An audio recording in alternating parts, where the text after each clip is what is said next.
Jeff, l'homme derrière Exploring Alabama, passe ses journées à explorer les bois, à utiliser un détecteur de métaux et à découvrir les vestiges du passé qui l'entourent. Mais ce qu'il a trouvé un dimanche de Pâques allait le hanter à jamais. Ce jour-là, Jeff explorait la forêt, détecteur de métaux à la main, lorsqu'un détail inhabituel attira son attention.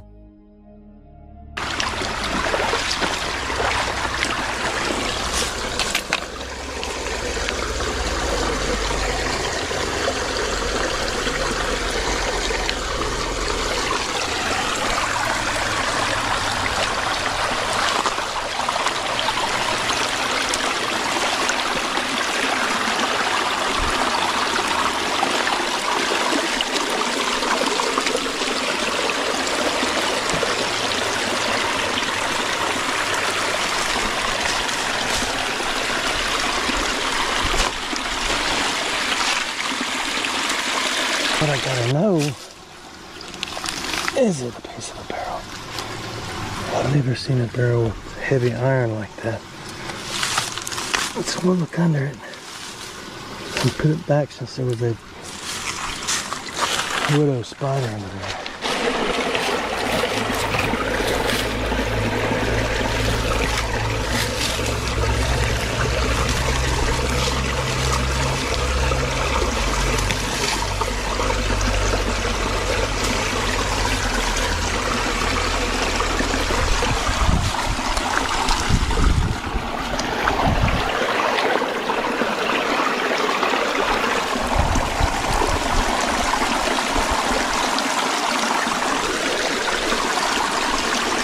That is a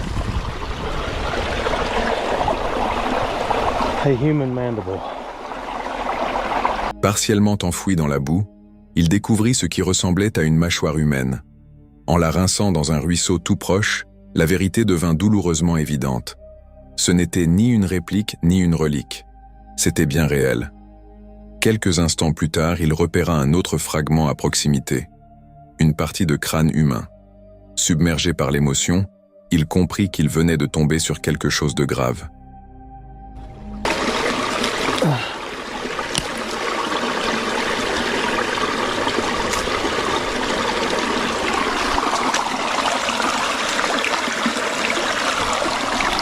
That is part of a human skull.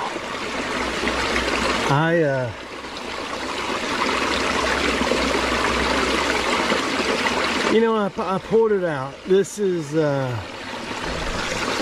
very disturbing to me. I pulled that out. I thought that was the points to a young buck. But I have spent enough time identifying deceased people by their dental records to know they did not have their molars removed and we're all the way down to first, second bicuspid, cuspid, and the laterals. I don't know what to do. I mean, I know what to do. I'm just a long way from anywhere. I tell you, the biggest thing that's bothering me right now is my heart's breaking, and I mean this literally to the point of it kind of makes me want to cry because somebody was looking for that person.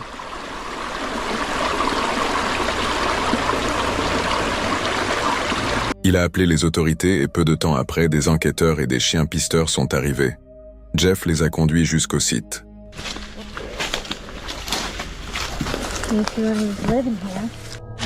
So there's 1, 2, 3.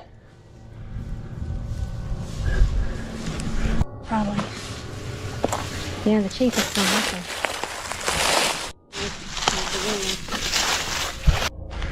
us. So now it's just a matter of walking around and finding anything that may pertain to what they think happened. There was some sort of clan up here, not like that kind of clan, but a group, and they their chief is still missing. The next morning, pile of bear poop. These are DNA. Yeah, right here's the original crossing. Oh, okay. Across these rocks right here. Yeah. So we're out here with the actual sheriff now. Huh? There was kids living out here. There's toys up there. Yeah. There's the bouncy ball and some other. Well, I was not the sheriff at the time. There's a sticker. Just letting you know. Oh, what you saying today? No,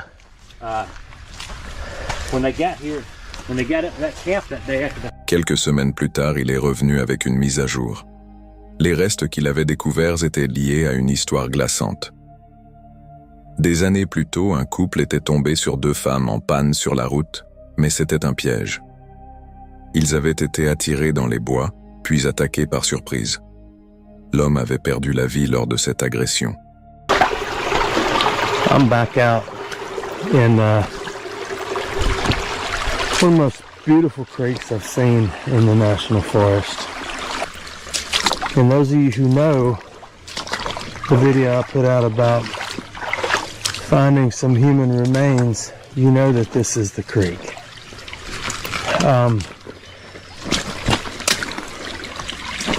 I'll start at the end of the story. The last part of the story is when I asked investigators, police, sheriff, and everything if I find any more.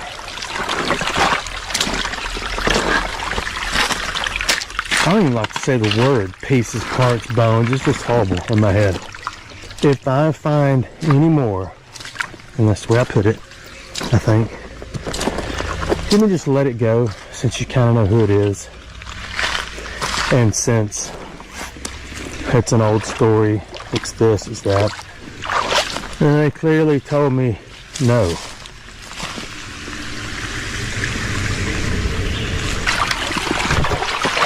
So this time, I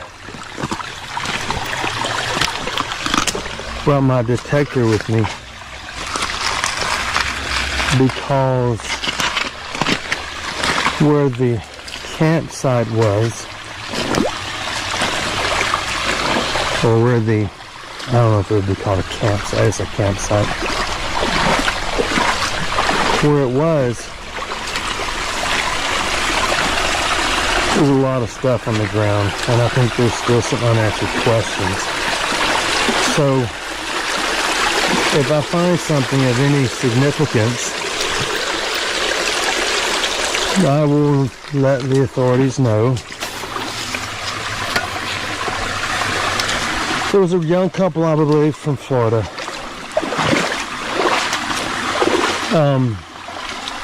Their relationship status I know nothing about, but I think the news article said that they were simply a young couple enjoying hanging out. I don't think they were married. So they were just out and drove to see Chiha.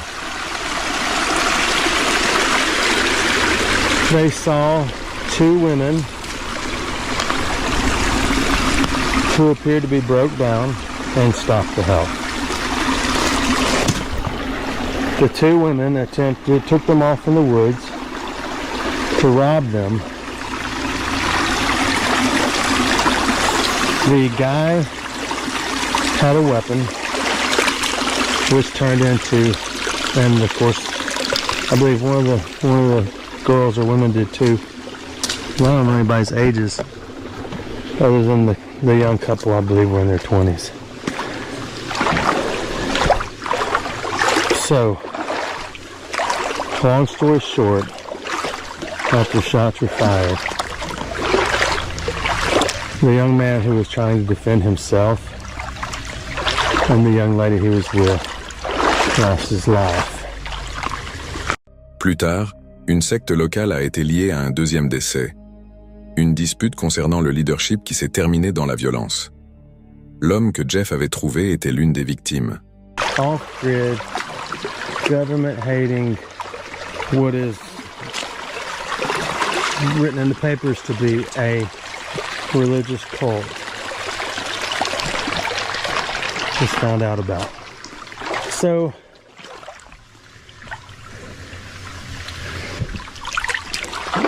The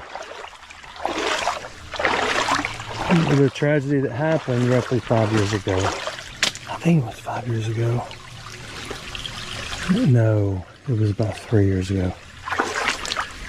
When that all unfolded, they realized that 3 years or so before that, there was a chief to this religious cult. The chief, the leader, the one who called the shots. A young man from, I believe, Silicaja came up here. And I don't know how it all played out, but it might have taken a little while. He wanted to be the chief. So as the story goes, they went up on a mountain somewhere to talk about it, a hill, and only one of them returned. He took the life of the young man who wanted to, I don't know if he just wanted to talk about being a chief or they really went up there to fight, I don't know. Nor do I know how he passed. The chief that lost his life, the young man who decided to leave and join a cult in the woods, is the one that I found. Jeff n'aurait jamais imaginé que sa journée paisible d'exploration se terminerait par une découverte aussi glaçante. Un rude rappel que parfois, les bois renferment bien plus que de l'histoire oubliée.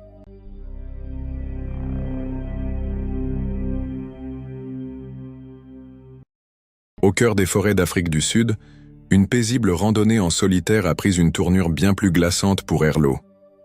Il explorait les montagnes, appareil photo à la main, profitant du calme des bois, quand un bruit inquiétant a résonné à travers les arbres. Only entrance and exit for this entire valley, and you can see it's very narrow, so it's very easy to funnel the animals in one spot. You know exactly where they'll be walking. It's very dense around here, so I guess animals can walk wherever they want. They don't need the trail, but I'm almost 100% convinced we'll catch some animals on this trail. Just look at how nice that is.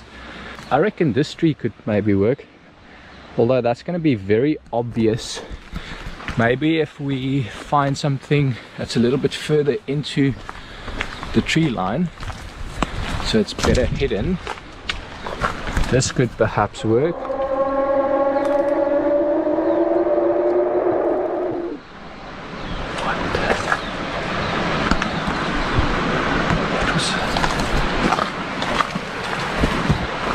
C'était un bruit fort, guttural, étrange, ni animal, ni humain, quelque chose d'autre. L'instinct a pris le dessus. Herlo n'a pas hésité. Il s'est retourné et a couru, le bruit le poursuivant à travers les broussailles.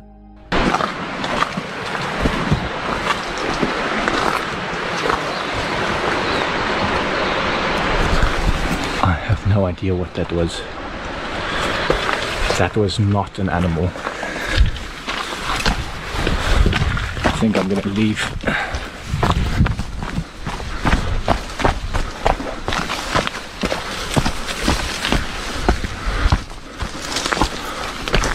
Sa caméra s'est arrêtée alors qu'il fuyait les lieux, laissant derrière elle 1000 questions et un silence inquiétant. Quoi que ce soit, une chose était claire, ce n'était pas humain, et Herlo a eu la chance de s'en sortir à temps. Dans cette vidéo mise en ligne le 5 juin 2025, le YouTuber Justin Chase décide de laisser à ChatGPT le contrôle total de sa journée, dans ce qui commence comme une expérience légère et amusante. Depuis sa ville natale de Johnson City, dans le Tennessee, il demande à ChatGPT de choisir une destination mystère à moins d'1 heure de route, sans lui révéler où il va. La seule condition, l'endroit doit être visuellement intéressant et digne d'être filmé. Il entre les coordonnées générées par l'IA dans son GPS, s'interdit volontairement de vérifier la destination et prend la route.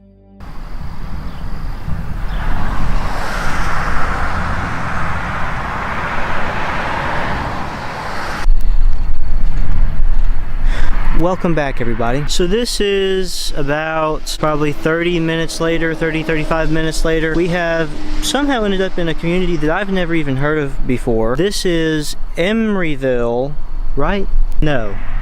This is Embryville, Tennessee, in Washington County. This is the last community that you run into on the map before you get to wherever our final destination is. Apparently it's going to be in the freaking middle of nowhere. We still have about 20 minutes before we get to the destination, and as you can see, we're already kind of in the middle of like I said, I didn't even know that this place existed, and I only live like 30 minutes from here. Most unincorporated communities, as a lot of you have seen on this channel, are not actually that interesting, like at all. There's never anything going on, and this is the exact same thing. It's the same situation, except for the fact that there actually is a little bit of history tied to Embryville for whatever reason, and I'm not going to bore you with reading this entire article because who cares?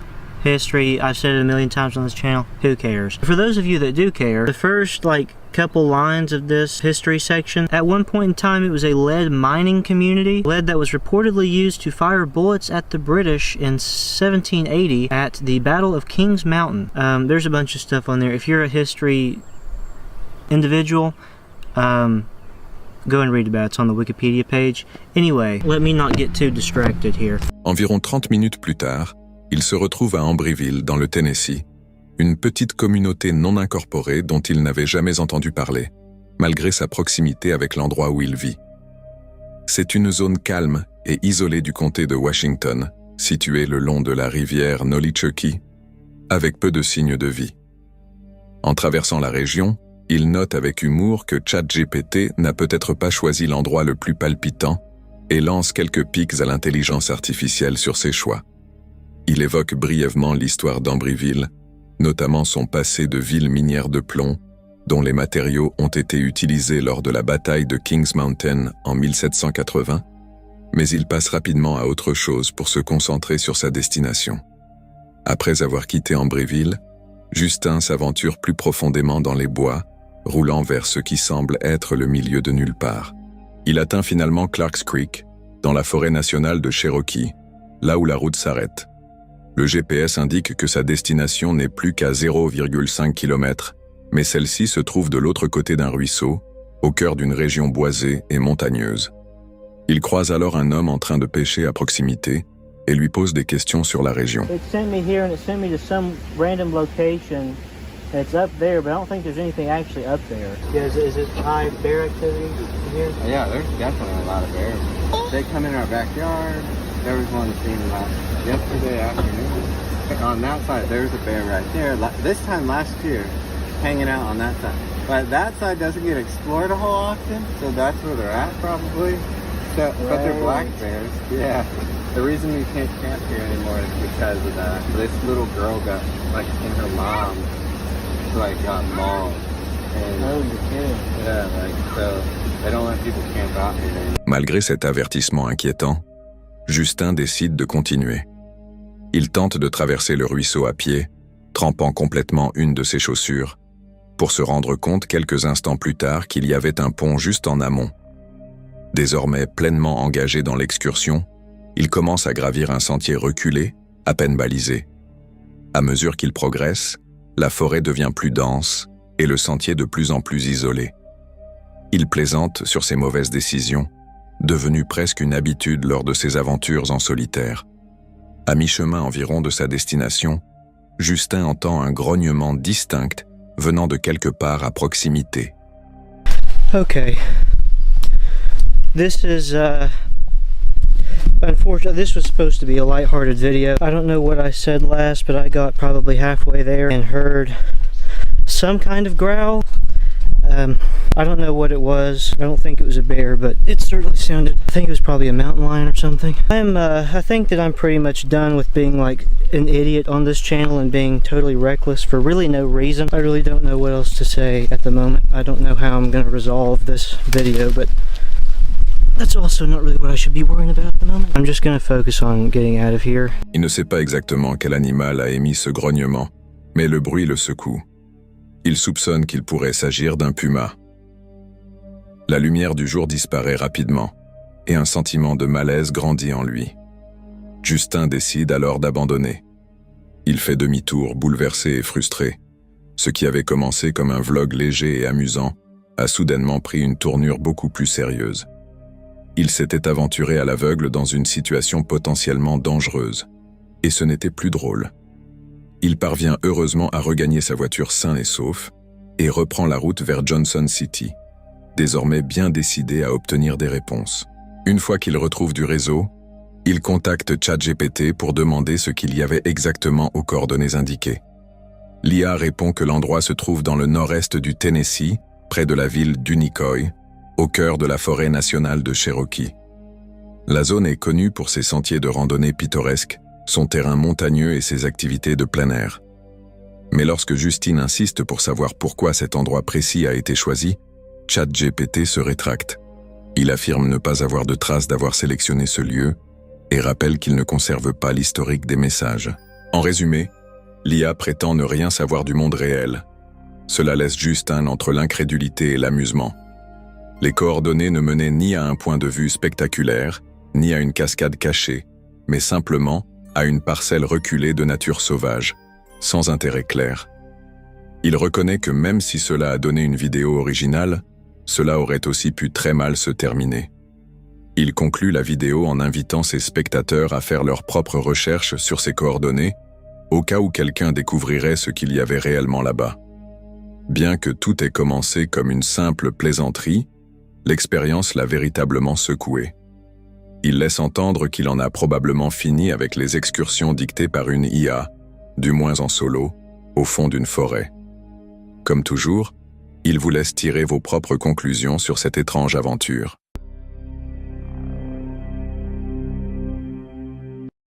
Dans cette rencontre, la voyageuse solo et youtubeuse Bunny Plays Here partage une expérience troublante et profondément personnelle qui se déroule durant ce qui aurait dû être une nuit paisible de camping en van.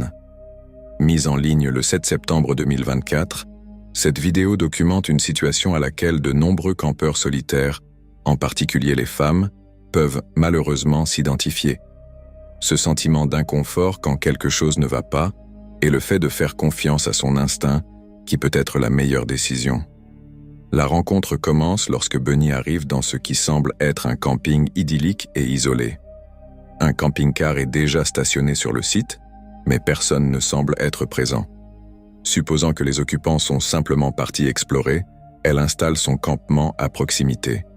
Cependant, la situation prend une tournure étrange quand un homme en camion arrive près du camping-car et commence à se comporter de façon bizarre. I just figured the people who owned the RV were gone. And then somebody pulled up to the RV and started messing with it.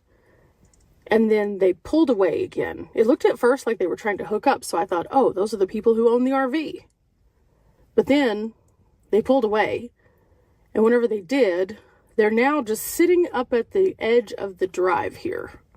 Like they've been sitting there for like 10 minutes. Just sitting right where you come in, just staring. There is another van here. However, I don't love this. This is kind of weird. Their actions are very strange. The van I haven't seen anyone at. It's pretty windy outside, so I don't expect people to just be like running around in the outdoors frolicking, but wow. And now he's going back down to the RV again. Again, just sitting there. Au début, on dirait qu'il essaie de se connecter au camping-car, ce qui fait croire à Bunny qu'il pourrait en être le propriétaire légitime. Mais après avoir bricolé un moment, il s'en va en voiture, pour revenir peu après et se garer à un endroit inhabituel, juste à l'entrée du camping, où il reste assis, à fixer du regard. Ce comportement met immédiatement Bunny mal à l'aise. I started watching this because I noticed that there was a man awkwardly standing outside, and it is really windy, like super, super windy. And I am currently watching the RV because I'm yet to see anybody actually go into the RV, including the man who was standing out there who was messing with it. And I don't feel the best. Now, as a solo female, I put my hat on. Okay. I think Okay, he's now opened the door of the RV. And again, this might be nothing. This might be absolutely nothing. Normally, I don't watch my neighbors very closely. I just kind of am like, oh, okay, cool. We're all in the same place together. However, I have my hair up today, so I just put a hat on so I would appear more man-like. Very much so not trying to be a man. Very much so love my little floof. But at the same time, when someone is awkwardly threatening, I saw a tip for any woman to put their hair up into a hat and just pull it down far so you look a little bit more like intimidating. And I know that sounds weird and I hate that I'm even doing that, but at the same time that was very strange. I'm really hoping that there's nothing weird going on. I'm just watching. You know, you have to be very careful. I'm in a very remote area right now and it could be absolutely nothing, and I really do hope it is nothing, but something just seems kind of weird about it. Does that make sense? I could always go and find another site. It is bright enough to do that, and I kind of am thinking I might need to. This is a beautiful site. But also, I don't understand what my neighbor is doing, and I just keep looking in my mirror to see what is going on.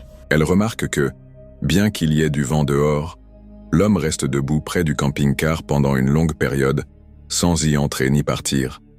Elle n'a en fait vu personne entrer dans le camping-car. Les comportements erratiques de cet homme, s'approcher du camping-car, ne pas y entrer, s'éloigner, puis rester là sans but, rendent Bunny de plus en plus vigilante. Elle décide de se faire discrète, se relevant les cheveux et mettant un chapeau pour paraître moins féminine et attirer moins l'attention. Une tactique déchirante mais nécessaire que de nombreuses voyageuses solitaires ont appris à adopter quand elles se sentent en danger. Au fil du temps, l'homme continue à se comporter de manière étrange. The thing about it is, I've been to some campsites where there have been some RVs that have been abandoned and then somebody comes to try to claim them. I've seen that before. And so I was thinking at first, well, maybe this is one of those and that's what's going on here. But the guy just like opened the door like nobody's business.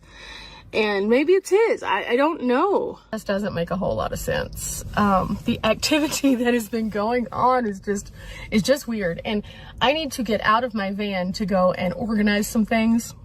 And that's going to be a challenge, so it's going to take me a minute. I just want to make sure that I am safe in doing so. And well, he didn't get in the truck. He's just outside. I understand some people like to bear it all in the elements. I understand some people like to just be out there. It is not that kind of like wind that you want to just stand out in it though. It's like whoosh, knock you down kind of wind. And when I first saw him, he was kind of like, ugh, and I thought he was carrying something. And I think that's what threw me off, is the fact that he was out in the wind and it looked like he was carrying something. And at first I thought, oh, he's carrying a dog to go to the restroom. And I was like, oh, I wonder what kind of dog he has. And it started out as like an innocent, oh, I wonder what this is. And then it turned into a, what is he doing? Like, and again, this is me being a nosy Nelly because I'm trying to make sure I'm safe. But I think you need to be a nosy Nelly sometimes if something just kind of was like, oh. À un moment donné, il revient vers le camping-car mais n'y entre toujours pas. Bunny remarque aussi qu'il semble être seul et qu'il ne semble interagir avec personne sur le site, y compris l'autre van garé à proximité, qui reste étrangement inactif. Pour ajouter à la tension, il bloque brièvement la seule sortie du camping avec son camion, ce qui lui permet d'avoir une vue directe sur le van de Bunny, où elle est assise à l'avant, en train de passer un appel téléphonique. Ressentant un fort malaise, Bunny fait confiance à son instinct avec sagesse.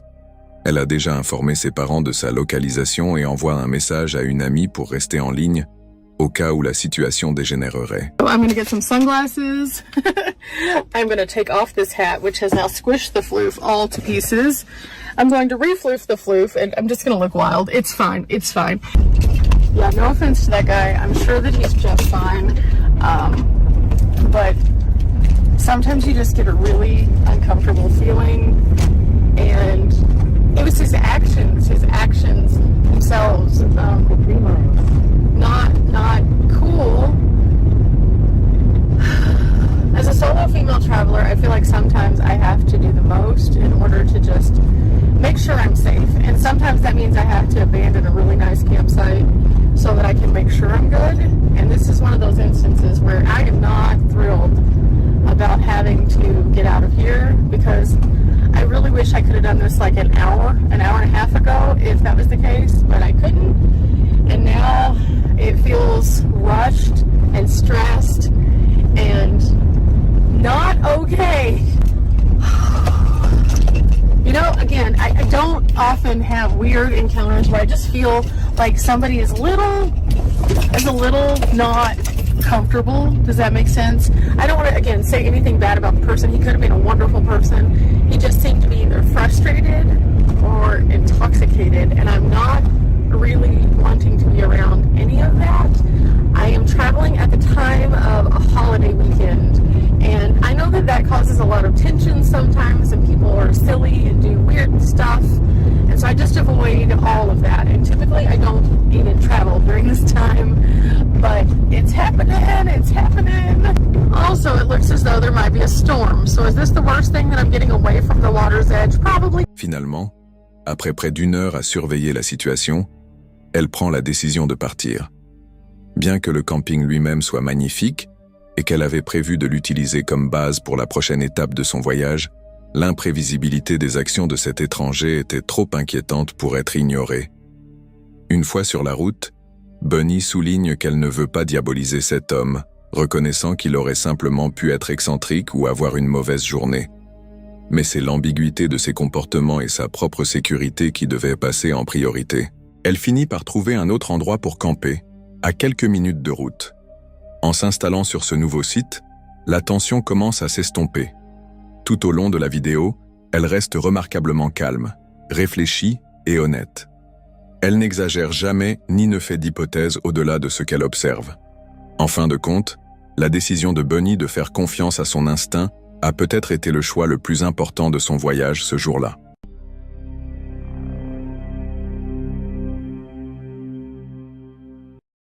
Cette vidéo provient de l'équipe de Cali Bigfoot, qui est retournée dans une forêt isolée qu'elle visite depuis plus de 16 ans.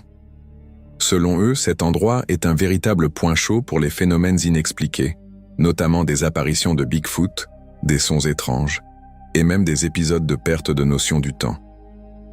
Le groupe commence par explorer la zone en plein jour, en remarquant des signes d'activités inhabituelles, comme des clairières aplaties, des arbres placés de manière étrange, et des branches pliées laissant penser à une manipulation délibérée. Une zone en particulier semble avoir été dégagée de manière non naturelle, comme si elle avait été nettoyée à la machette, ou par quelqu'un qui préparait un emplacement. I'm gonna leave this right here. We're good. Look at, hey. Dude, it's so flat. I don't know if it was this flat the last time. Why is it all like somebody cut it? Yeah, somebody came in and cut it.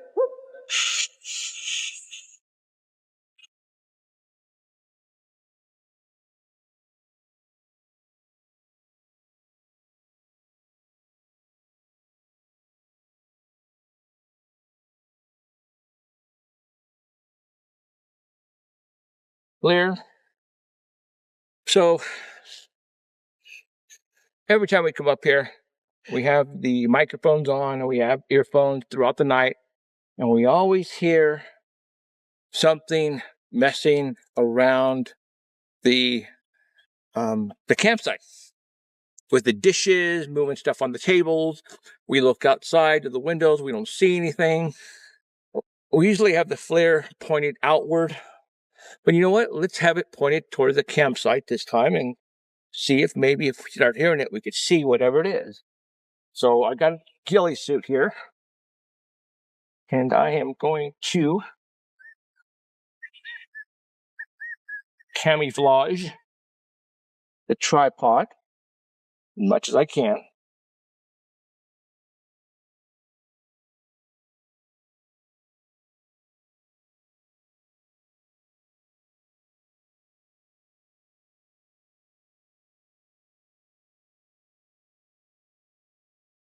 And later on tonight, it'll come out and adjust it a little bit more, but there we go. Ils observent également une structure dense de branches et de feuillages qui ressemble à un abri potentiel ou à un endroit pour se reposer. Ils découvrent même une longueur de corde tressée attachée entre deux arbres, une touche étrange et inexpliquée d'origine humaine dans un environnement pourtant totalement sauvage.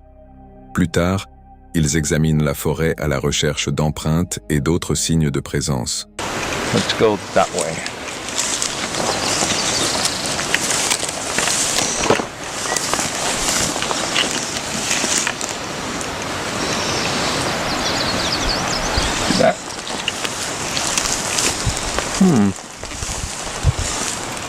Pretty deep. Oh man, those are huge. What do you think? That's what I was looking at back there. Looks like a footprint to me. Going up or going down? There's another deep one over here. Looks down.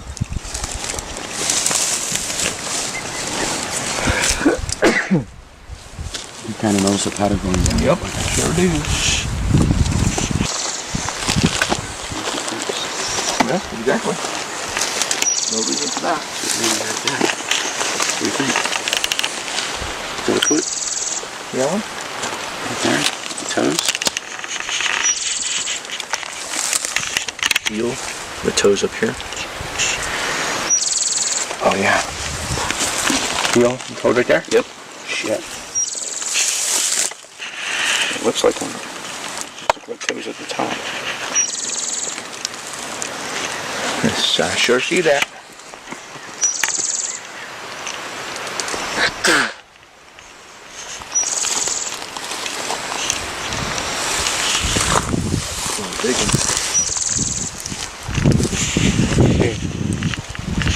Kid having fun. Fun time climbing that up. Whoa!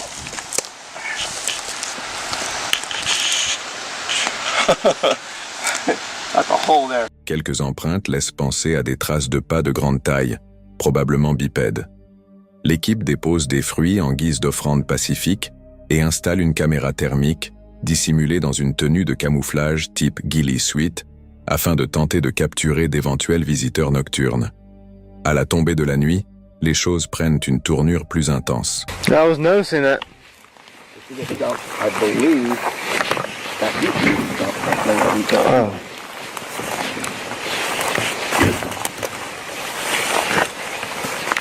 Try to look for eye shine.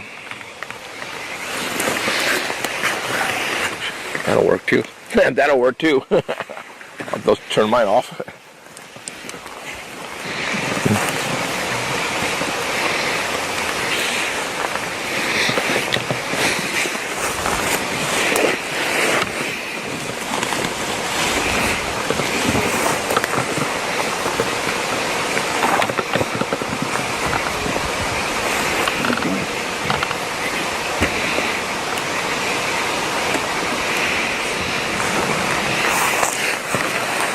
Can't see where I'm walking, so I gotta.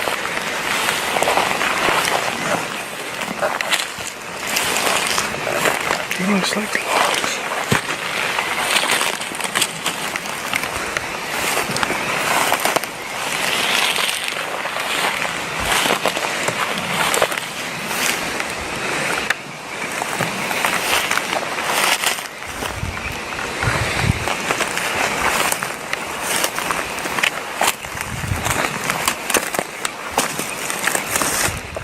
Frogs are loud.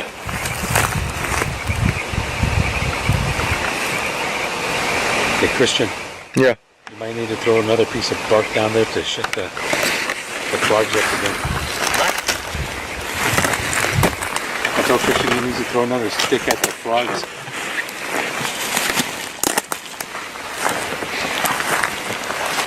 That's what we did last time, huh? Yeah. Shit. That one time when L'équipe documente une série de bruits de pas faibles mais indéniables, semblant tourner autour de leur campement. Ces mouvements sont délibérés et lents, comme si quelque chose essayait de ne pas faire de bruit, mais ils sont tout de même captés par leur équipement audio très sensible. Les sons persistent après 4h30 du matin, et un membre de l'équipe remarque que les oiseaux avaient déjà commencé à chanter avant que les pas ne cessent. Un détail étrange attire leur attention. À 7h17 précisément, toute la forêt devient soudainement silencieuse. Un phénomène qu'ils ont déjà observé lors de précédentes rencontres similaires. Bien qu'aucune créature ne soit filmée, l'intensité et la durée des bruits de pas ainsi que leur rythme stratégique et leur timing laissent penser à une intention intelligente, peut-être quelque chose qui les surveillait tout en évitant d'être vus. De plus, Une zone aplatie près de leur matériel semble indiquer que quelque chose s'y est assis ou couché pendant la nuit. L'équipe ne constate aucun dégât ni signe d'agressivité, mais la présence audio persistante et la proximité des bruits augmentent clairement la tension. Ils reconnaissent que, même si rien d'étrange ne s'est produit la première nuit, la seconde a laissé une impression durable. Ils affirment qu'une présence bipède était bel et bien là, tournant discrètement autour d'eux pendant des heures. Qu'il s'agisse de Bigfoot ou d'autres choses reste un mystère, mais ils sont convaincus d'avoir été observés et étudiés. Bien qu'aucune image directe de Bigfoot n'ait été enregistrée, la combinaison de leur longue expérience dans cette région, des anomalies sonores captées et des traces physiques mystérieuses, fait de cet événement l'un de leurs témoignages les plus marquants à ce jour. Personnellement, je pense que même si ce n'était pas Bigfoot, il y avait clairement quelque chose qui rôdait autour de leur camp cette nuit-là, en essayant très fort de ne pas se faire remarquer. Mais comme toujours, dites-moi ce que vous en pensez.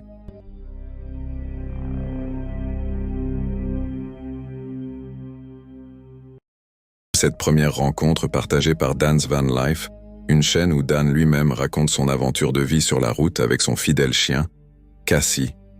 La plupart du temps, il s'agit de liberté, de nature et de plaisir simple. Mais la vie n'est pas toujours aussi insouciante qu'elle en a l'air. Dans cette vidéo qu'il a partagée le 3 août 2023, Dan voyageait à travers le Colorado, profitant des paysages à couper le souffle. Sa journée avait commencé comme n'importe quelle autre, et à l'approche du soir, il s'est enfoncé plus profondément dans la nature sauvage, espérant trouver un endroit calme et isolé pour garer son van pour la nuit.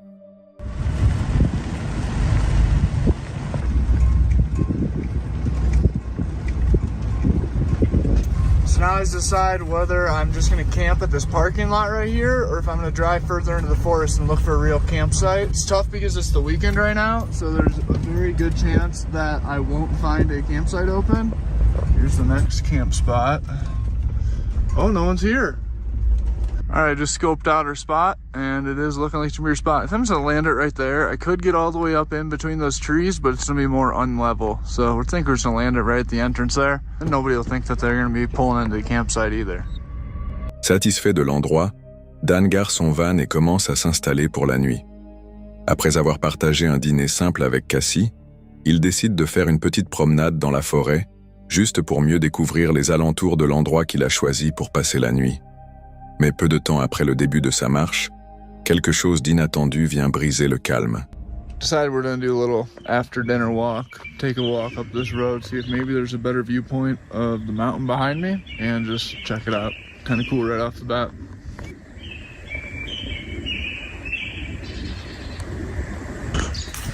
Looks like horse poop. There's either a moose or a horse right outside of the van right now. And he just made a scary noise. Or a bear. Holy shit. There's a bear right outside the van. Hey, bear.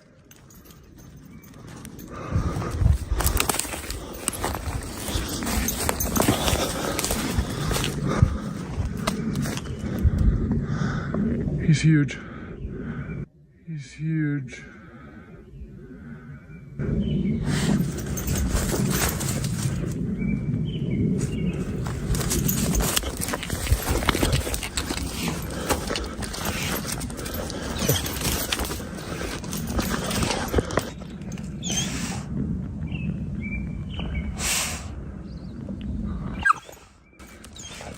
If I wouldn't have said something, he was gonna go in the van. If I wouldn't have hollered, hey bear, he was about to walk his way right into the van. Stay. Cassie, sit. Sit.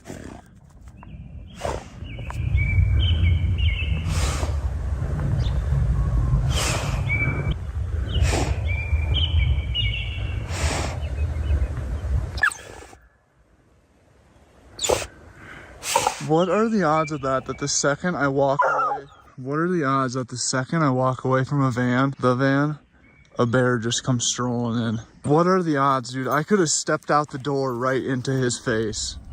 On ne peut qu'admirer le calme et la sensibilité avec lesquels Dan a géré la situation. Heureusement, Il était juste assez proche pour apercevoir l'ours avant qu'il ne s'approche trop, et il a eu la chance que l'animal semble plus curieux qu'agressif.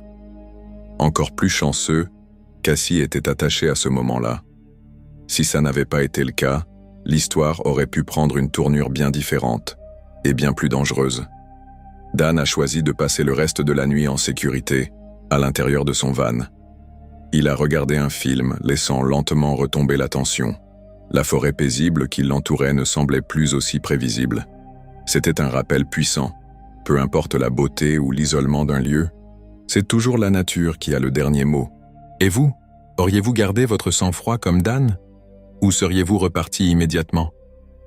L'expérience de Dan nous rappelle qu'un endroit calme peut basculer en un instant. Et il n'est pas le seul à l'avoir appris à ses dépens. Car pour une famille partie passer une paisible nuit à la montagne, une soirée sous les étoiles a aussi pris une tournure des plus troublantes.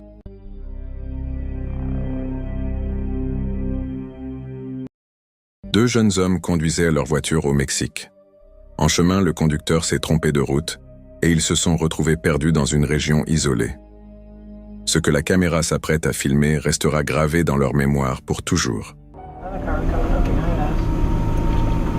What way should I go? Straight or right? That's not right. I guess straight. I don't know either. Just pick one. I'll go straight. Bike on this road, so there must be civilization somewhere over here. Looks like there's a town up here, or a little village.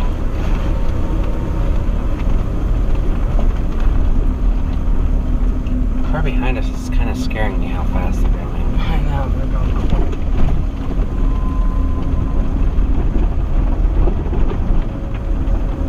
It's not scaring me. It's scaring me because what if they're speeding up on us to rob us or something? I don't know.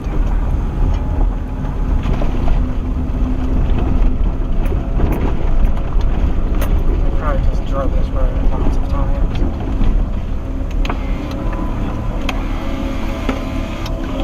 They have guns. Jesus, Jesus. Go, go, go, go, go, go, go, no, no, no, no, please, please, please, please, please, what? Please, please, please. Please, what? Please, what? No, Espanol, please. We're just...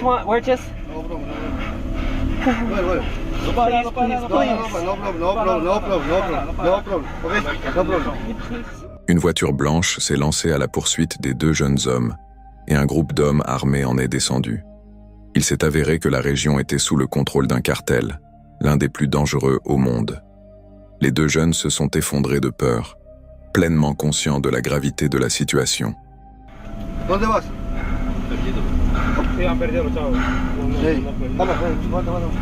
Please. No problem, okay? I'm about to pass No out. problem, okay, no problem. Logan, don't. It's okay, it's okay, it's okay. No problem, okay?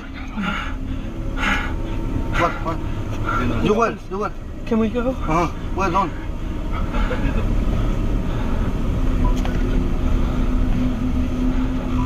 Oh my god. Oh my god. Please, please, Yeah, please. no, okay. Hey, no. This. No para nada. No problem. Hey, Okay. this, okay? Hey, ¿dónde? Cancún. ¿Dónde? You okay? We're gonna see mi madre. You where? Cancun. You? No problem. No para nada. Tranquilo, pero... No para nada. What's your name? Aaron. Eh? What's your name? Aaron. Aaron. See. You? Logan. Edwin. What's your name? Philip. Look. No Can problem. you speak English a little? A little. Please don't kill us. No problem. Me. Les deux jeunes ont tenté de justifier leur présence en expliquant aux membres du cartel qu'ils s'étaient retrouvés là par erreur. L'un des hommes armés les a alors mis en garde de ne plus jamais revenir, leur affirmant qu'il n'hésiterait pas à les tuer si cela se reproduisait.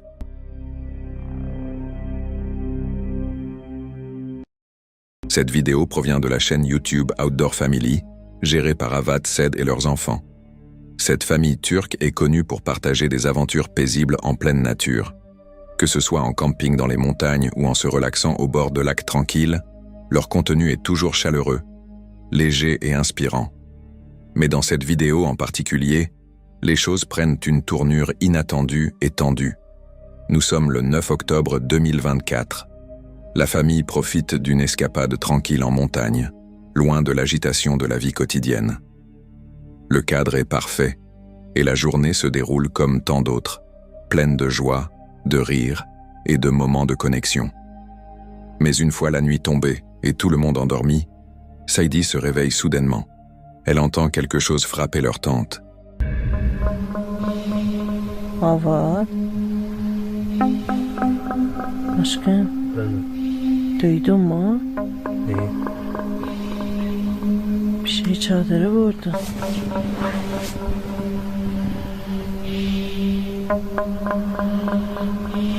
Aşkım. Bir bakayım.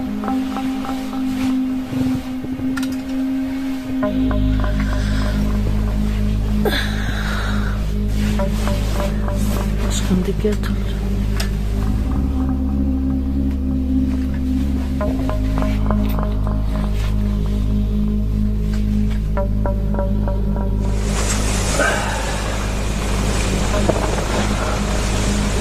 Ben bir bakayım. Evet dikkatli olun.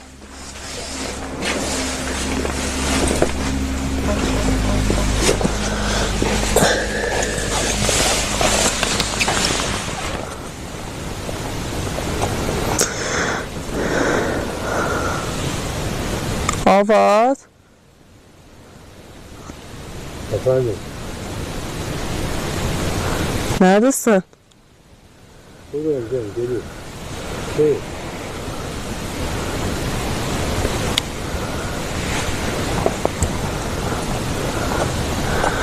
Neydi? Bilmiyorum. Bir şey görmem. Bien qu'Avat n'ait rien vu ni personne autour de la tente, Zayad était certaine de ce qu'elle avait entendu. Le bruit était réel, et cela l'avait troublée. Heureusement, Avet l'a réconfortée, et ils ont essayé de se rendormir. Mais comme toujours, ils avaient installé leurs caméras de surveillance autour du campement. Et au matin, leur curiosité n'avait fait que grandir. Qu'est-ce qui avait bien pu traverser leur camp cette nuit-là? Et, à leur grande surprise, les caméras l'avaient capturé.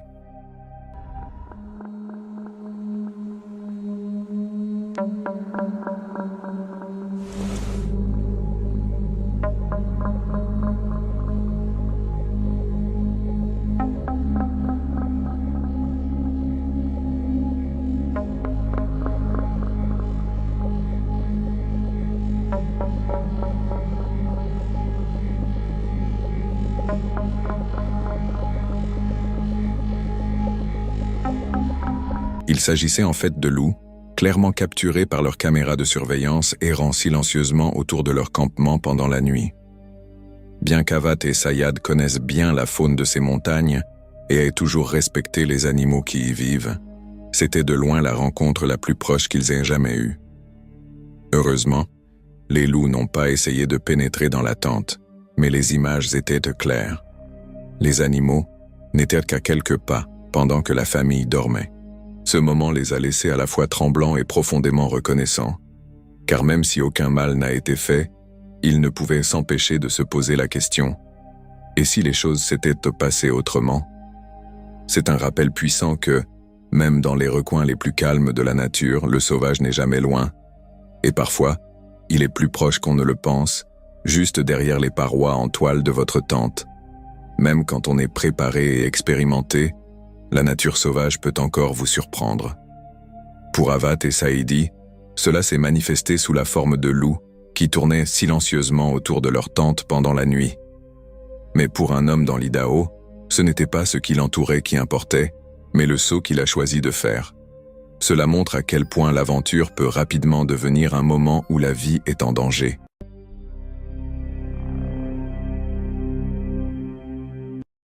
Faites la connaissance d'Adam, le créateur de la chaîne YouTube Wondering Where.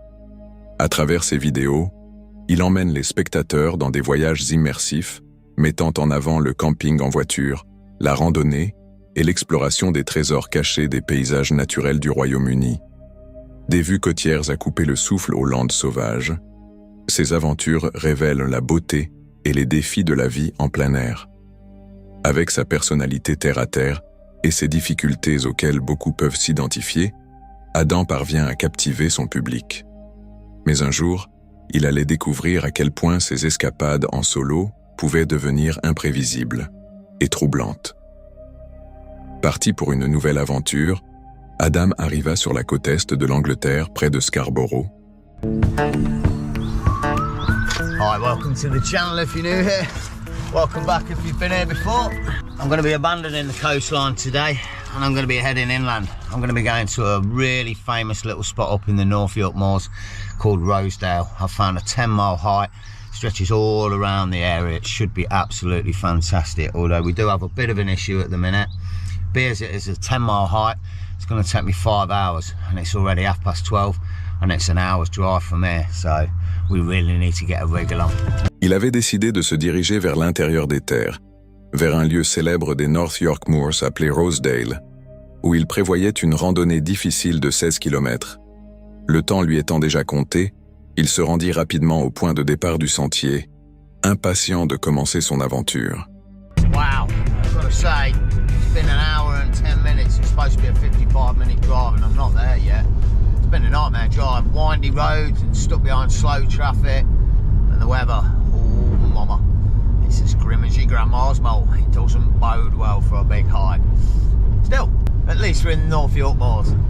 À son arrivée, Adam trouva le charmant village de Rosedale plein de charme, avec un parking gratuit et des toilettes publiques.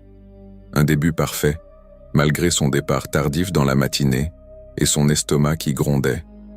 Avant d'attaquer le sentier, il prit un moment pour manger et se détendre, appréciant ce moment de calme loin des enregistrements constants. Un plaisir simple lors de ses voyages éprouvants. Nightmare. I've just got a shot of my hair in the car window. I look like a badly remade Dolph Lundgren or something. I'm going to have to get it recut or cut when I get back to Leicester, but more importantly for now, I need to negotiate this village and find the head of the trail.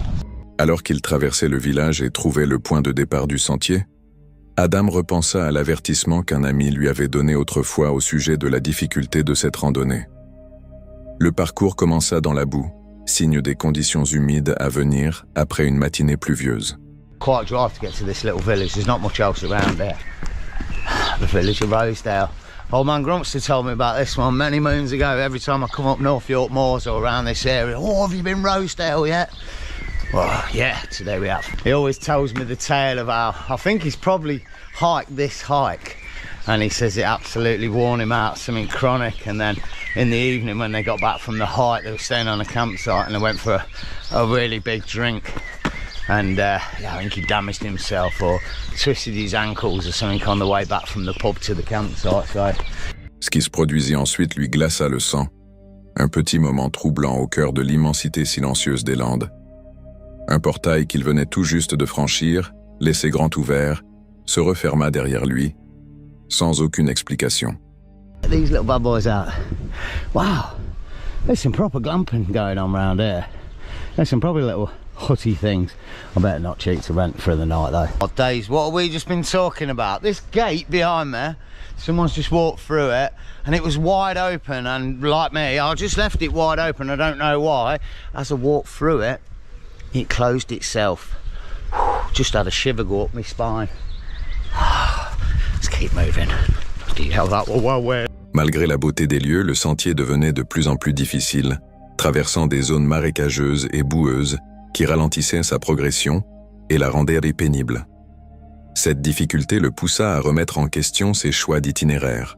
Beautiful little area, a little stream down the back, bluebells all around, but I'm not feeling this trail so much at the minute. I mean, look, it keeps doing it as well. There's multiple routes to go, one up there, I could cut across the bridge there. They all look alright, don't they? But no, we'll choose the most boggiest, muddiest one straight through the bog field.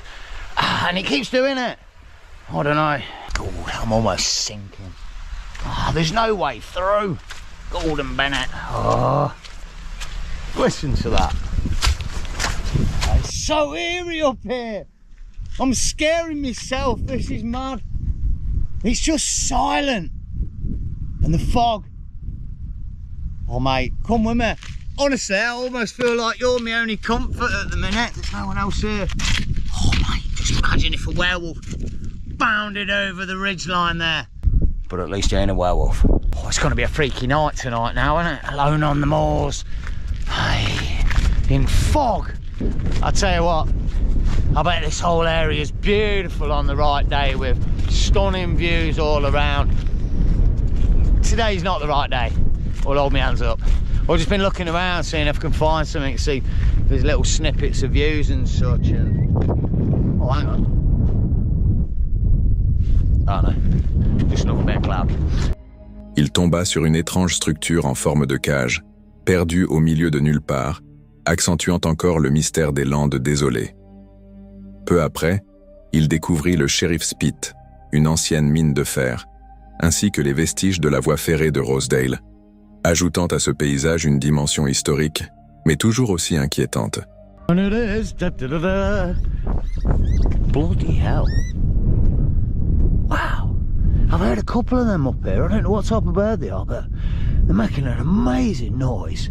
It's a real squeak or something. I've never heard anything like it. But anyway, the Sheriff's Pit. Oh, hang on a minute. It could be one of these. A ring... What? Uzi? Oh, yeah. One of them. And it is. Oh, mate. I've just seen a ring Uzi. What? Oh, a ring oozle. Oh, there we go. That's better. So I can only assume what's in there is the pit. Maybe a big hole down there. And there is a little bit of remnants up here. They're saying this Sheriff's Pit closed in 1911 or something. En repartant vers sa voiture, Adam commença à repérer un endroit où camper pour la nuit, tandis qu'un brouillard menaçant continuait de l'entourer. Here we go. I'm heading back towards the crib at the minute, obviously. I mean, that's the way we were going since the start. In a full circle back to the crib, you know what I mean? But anyway. La recherche d'un endroit adapté pour passer la nuit s'avéra difficile, car de nombreux lieux étaient dépourvus de réseau téléphonique, un élément crucial pour se sentir un minimum connecté dans des conditions aussi isolées. There is, however, one issue. No phone signal. So, oh my days, I didn't realise it was that steep. Après avoir trouvé un emplacement potentiel, la nuit devint étrangement oppressante. Une pluie battante se mit à tomber, produisant des sons qui ressemblaient à ceux de voitures s'arrêtant à côté de la sienne, amplifiant son sentiment de vulnérabilité et d'isolement. Enough of that. Look at the state of the weather. Listen to that.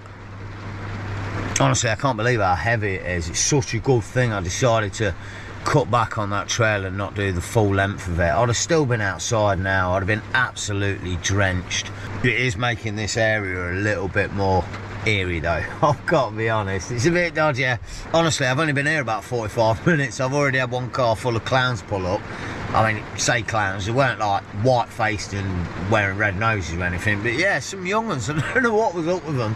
Fair play, whoever, whatever, young uns, you know, but they got out of the car and they were standing there screaming their head off.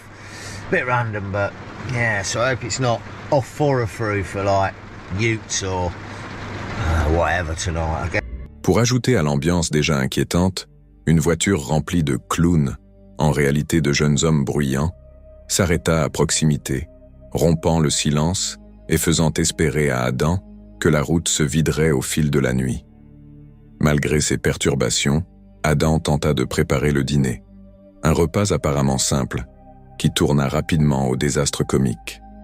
I wanted to cook this, Chinese pork, no bone, with a bit of cheesy mash, but because I've cooked that about 6 times on the channel, I thought I'd better do something a little bit more fancy tonight. I'm not joking when I say the fact that these meatballs are in gravy and not tomato sauce is a bit of an headache. It's a bloody nightmare. Honestly, I've had that tin of meatballs and this meal on the couch for about 3 weeks now. And now I realise that it's bloody gravy. Malgré les mésaventures culinaires et l'ambiance troublante de la nuit, Adam réussit à rattraper son repas, le trouvant même étonnamment bon au final. Mais durant la nuit, alors qu'il était allongé dans son lit, il entendit clairement des voix à l'extérieur. Oh wow. So all I can hear is the wind howling. Nightmare, it's a bit eerie up here. It's been raining on and off, and when the rain's coming down, it kind of sounds like somebody's driving near you and such. It's a bit weird. I've only had one car really drive by in about the past 4 hours, but that was weird. Because the road's so close next to me, it sounds like someone's like almost pulling up next to you. It's really weird. I think I'm just freaking myself out. I think I need to get to bed. It's late. I'll see you in the morning. Cependant, il avoua plus tard face caméra qu'il s'était simplement laissé emporter par son imagination et qu'il avait surtout besoin d'aller dormir. Bien que la nuit ait été un mélange d'isolement inquiétant et de mésaventures comiques, Adam se réveilla sous un ciel plus dégagé, offrant une vue splendide sur la vallée. Une belle récompense après avoir affronté une météo difficile. Le voyage, bien qu'il ait commencé tardivement et qu'il ait été imprévisible, s'était finalement révélé être une belle aventure, le laissant revigoré et impatient de repartir. Les escapades en solo dans des zones isolées peuvent être intimidantes, mais comme Adam l'a démontré, un peu de sang-froid et beaucoup d'humour peuvent transformer même les expériences les plus troublantes en souvenirs inoubliables.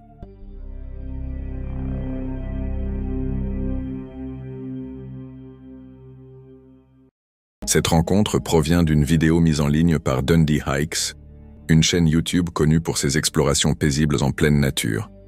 En général, le contenu de Dundee offre aux spectateurs des images apaisantes de paysages à couper le souffle, les sons doux de la nature sauvage, et la satisfaction personnelle qu'il trouve dans la randonnée et le camping en solitaire, dans des lieux reculés. Cependant, le 6 juin 2025, l'une de ces randonnées a pris un tournant soudain et tragique, menant à une expérience que personne ne souhaite jamais vivre en pleine nature. Ce matin-là, Dundee était parti d'Islip Saddle, profitant de la tranquillité des lieux, tout en marchant le long d'un court tronçon de route avant de rejoindre le Pacific Crest Trail. Mais à mesure qu'il approchait, quelque chose d'inhabituel attira immédiatement son attention. Un seul véhicule était garé sur le parking, reculé près du bord d'un talus. Les pneus arrière du véhicule étaient étrangement positionnés, appuyés contre la pente, ce qui éveilla la curiosité de Dundee.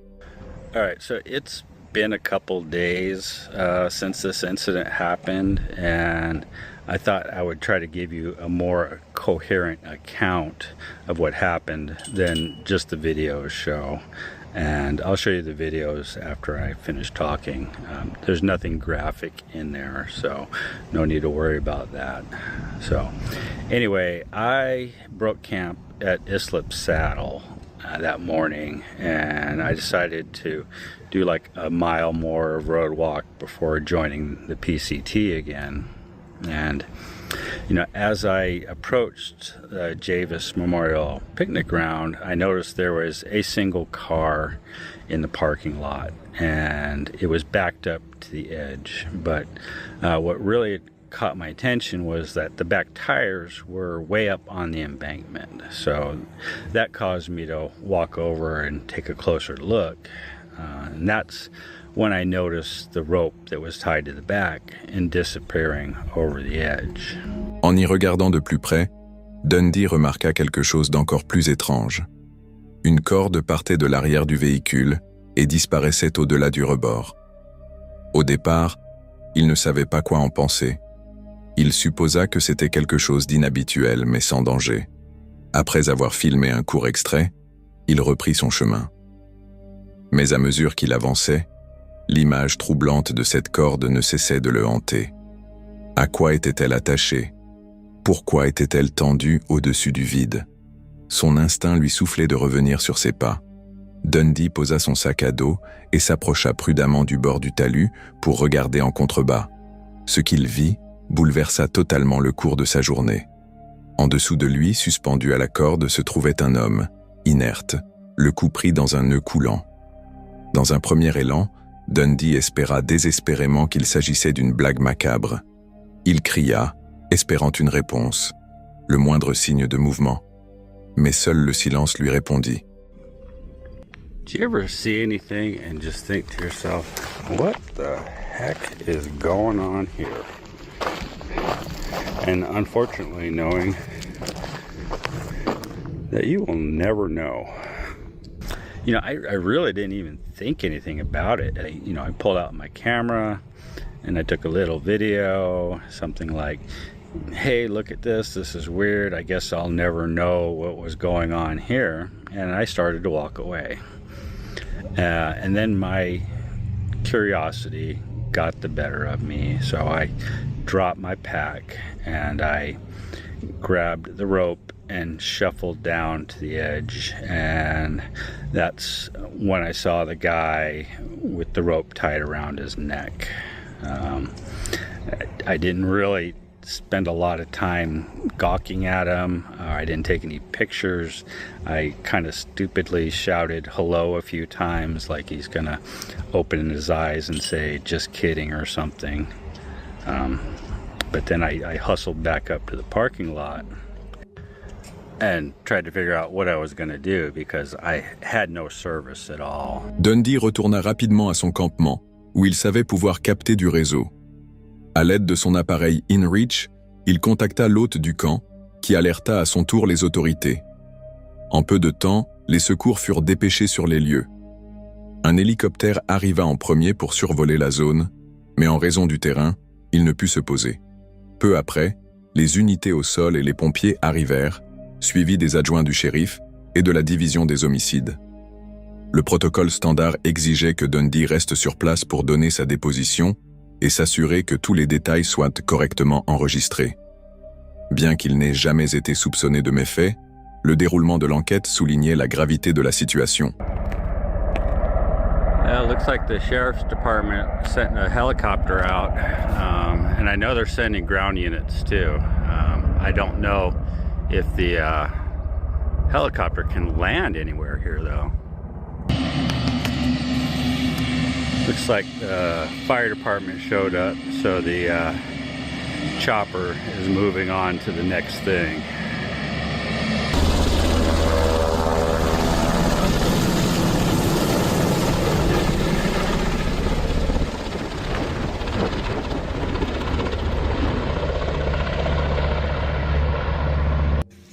So apparently they want me to wait until homicide gets here and make sure it wasn't a murder.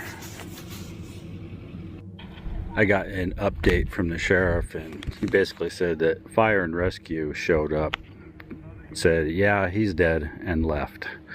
So now there's someone else. I think it's crime scene, possibly, but they're going to go down and actually examine the body and try to determine if it was self-inflicted or not. Après avoir été autorisé à repartir par les autorités, Dundee reprit sa randonnée, bien que le poids émotionnel de cette découverte le hante encore. Alors que ces images touchent à leur fin, j'aimerais m'adresser directement à toute personne qui traverse une période sombre. Si c'est votre cas, écoutez-moi. Peu importe ce que vous ressentez en ce moment, cela ne durera pas éternellement. Ça ira mieux. Et je parle d'expérience. Souvenez-vous toujours, c'est une mauvaise journée, pas une mauvaise vie. Si vous avez besoin de parler à quelqu'un, la section des commentaires est toujours ouverte. Pour Dundee, ce n'était certainement pas le genre de découverte qu'il espérait faire lors d'une randonnée. Au final, même si Dundee explore souvent la nature à la recherche de solitude et d'inspiration, cet incident bouleversant nous rappelle que, même dans les endroits les plus paisibles, la vie peut nous confronter à l'inattendu.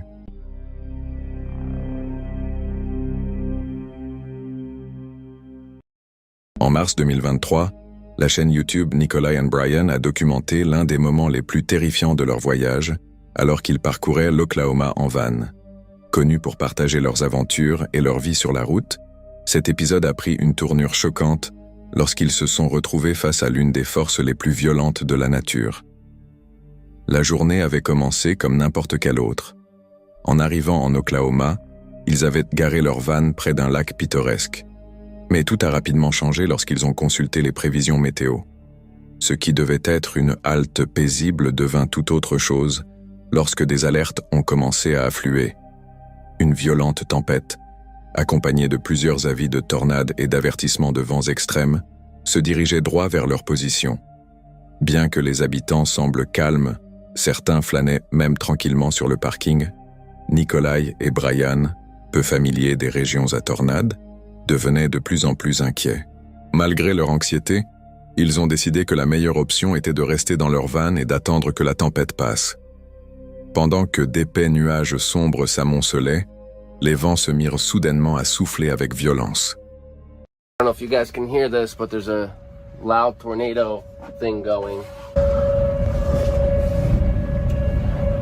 I don't know what we're supposed to do.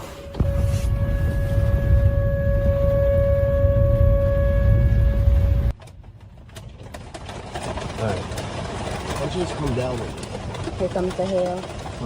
There's a person running. I feel terrible. It's a girl. Is she okay?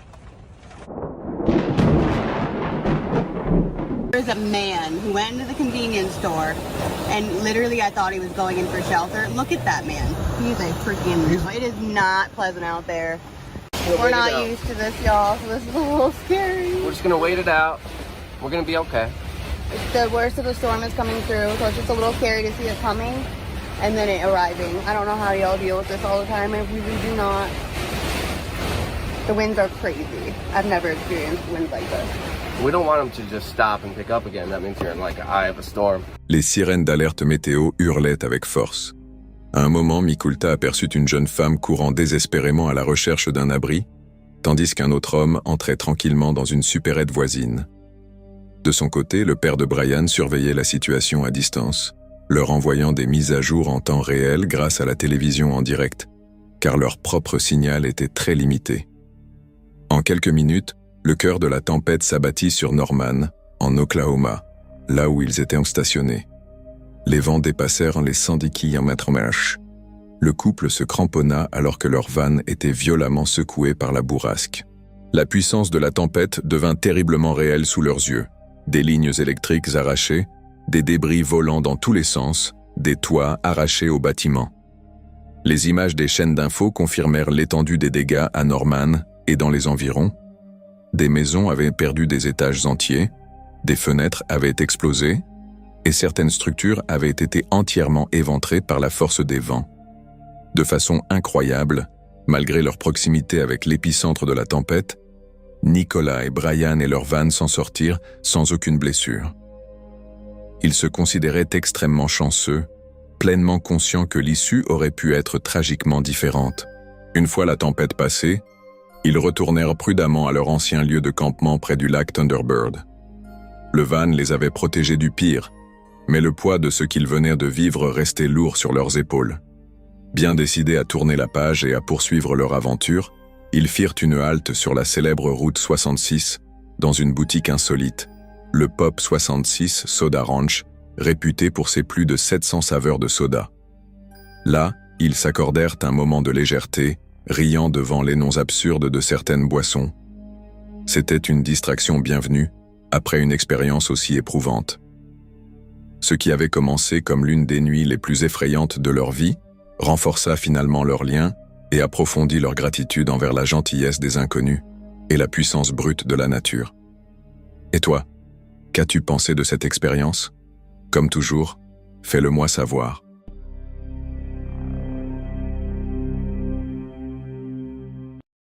Il y a environ 4 ans, le YouTuber Florida Johnny Boy a mis en ligne une vidéo qui se voulait légère et amusante, mais qui a pris une tournure des plus inquiétantes.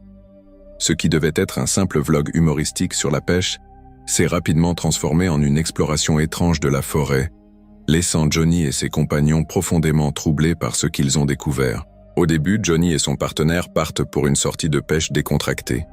Ils sont de bonne humeur, plaisantes, et soufflent même sur des pissenlits en faisant des vœux. Cependant, leur projet de faire une vidéo intitulée « Comment pêcher comme un pro » sont rapidement abandonnés lorsqu'ils réalisent qu'il n'y a aucun bon endroit pour pêcher. So originally this was going to be a funny video about how to fish professionally. However, I decided against that because there's no real open spots right now that I wanted to actually shoot the video. So this is now a vlog.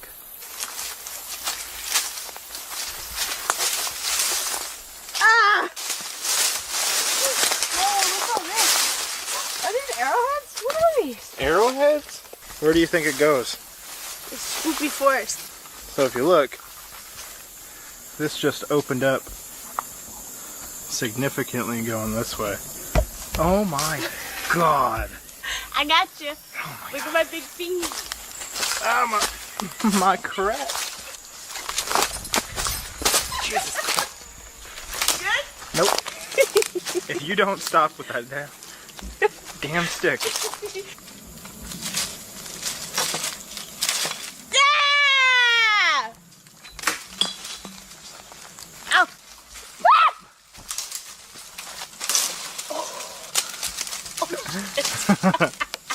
That was scary.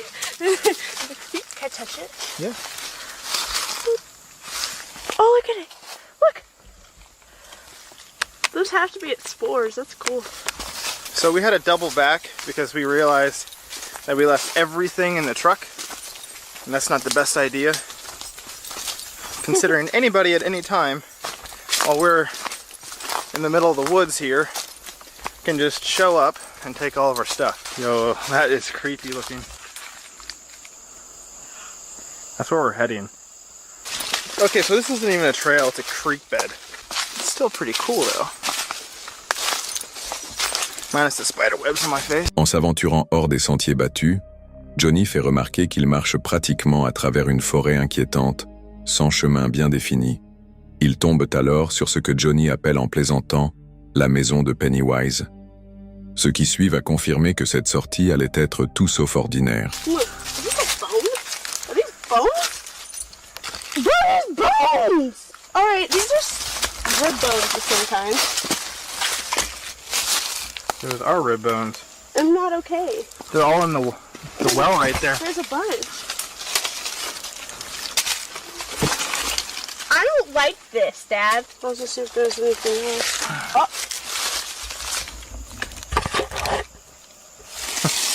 What? There's more bones. No way. Yeah.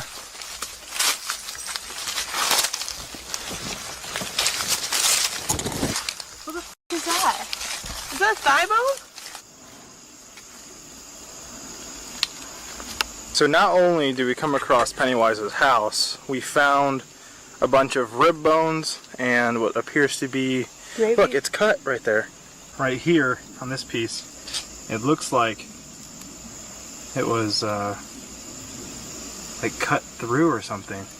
This is exactly how horror movies start. Soudain, ils tombent sur un amas d'ossements éparpillés sur le sol de la forêt. Au début, ils ne savent pas exactement ce qu'ils regardent. Des côtes, un morceau qui semble être un fémur, et des restes étrangement coupés ou brisés sont partiellement enfouis dans la terre. Johnny fait remarquer que les os sont anormalement propres, ce qui lui fait soupçonner qu'ils ont peut-être été découpés par quelque chose ou quelqu'un. La découverte prend rapidement une tournure sérieuse, alors qu'ils débattent pour savoir s'il s'agit d'ossements animaux ou humains. La tension monte, lorsque Johnny souligne que c'est exactement comme ça que commencent les films d'horreur. En inspectant les environs, Johnny remarque alors une bouteille en verre posée non loin de là. You ever see a glass bottle? You ever see a glass bottle with a hole in it? Let me see. Perfectly like that? Look at that.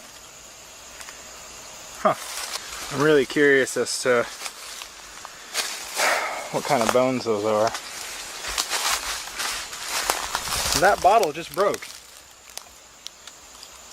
Nuh-uh. Yeah. Yeah. Are you serious? It just broke. Like it was just sitting on the ground. Yeah. Did you not hear it? Uh-uh. I set it down and then I was doing something over there and then I just heard like a crack and... Yo, what? Like, look at this, Dad, look. This is a tendon. Yeah. This is too. And look, this looks like it pivots. So I'm pretty sure this is like a fucking... Yeah, but that's cut. Yeah. Look at that. That's somebody's fucking leg. That's a fucking knee. I don't know, man. I'm not okay with this, though. Dude, watch this like end up being like that movie, The Ritual. Oh, no. We start seeing strange carvings in the trees and whatnot. I would be like, okay, we're going home now. So that is pretty interesting. Étrangement, après avoir posé la bouteille, celle-ci se brise spontanément derrière lui dans un craquement audible. Ils émettent l'hypothèse que les os pourraient appartenir à un grand animal, mais les coupures nettes et l'agencement étrange des restes sèment le doute. Johnny va même jusqu'à se demander à voix haute s'ils ne sont pas tombés sur une scène de crime, évoquant la ressemblance troublante avec des scénarios de films comme The Ritual. Incapables de calmer leur curiosité, Johnny et son partenaire décident de revenir sur les lieux le lendemain pour pousser l'enquête plus loin. We are heading back to the same place and we found the bones because we want to see whether or not we can find any more kind of in the area. Because they look suspiciously human, especially the rib bones, and it is very difficult to tell when it comes to rib bones anyway. I would rather, say someone did get killed out here, or from, another location or something, and they got dumped out here. And we're back. Like, I'm in panic mode right now. I'm not okay. So this is where we found these bones.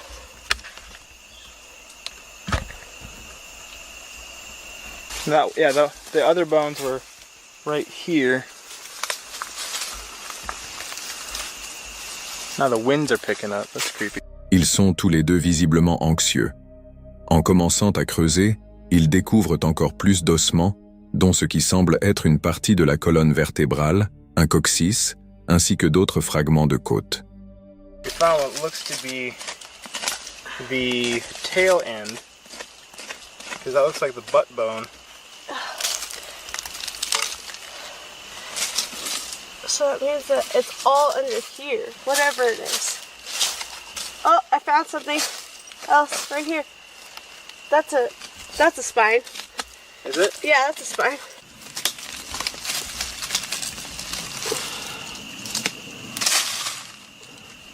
We're gonna keep working on this. We'll be back. Oh, this goes deep. Do you see it? I see it.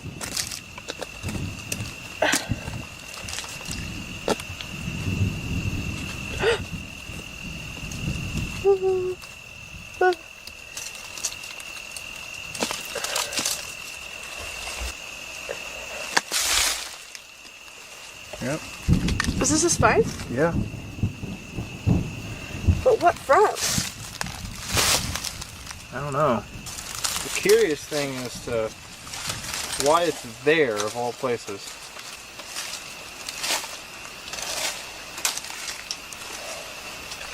So I'm noticing we're finding all the rib bones right there. Yeah. The head's got to be in this area. Uh-huh.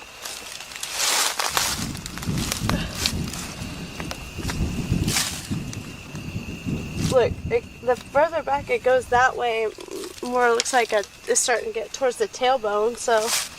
So we have found the rest of the bones.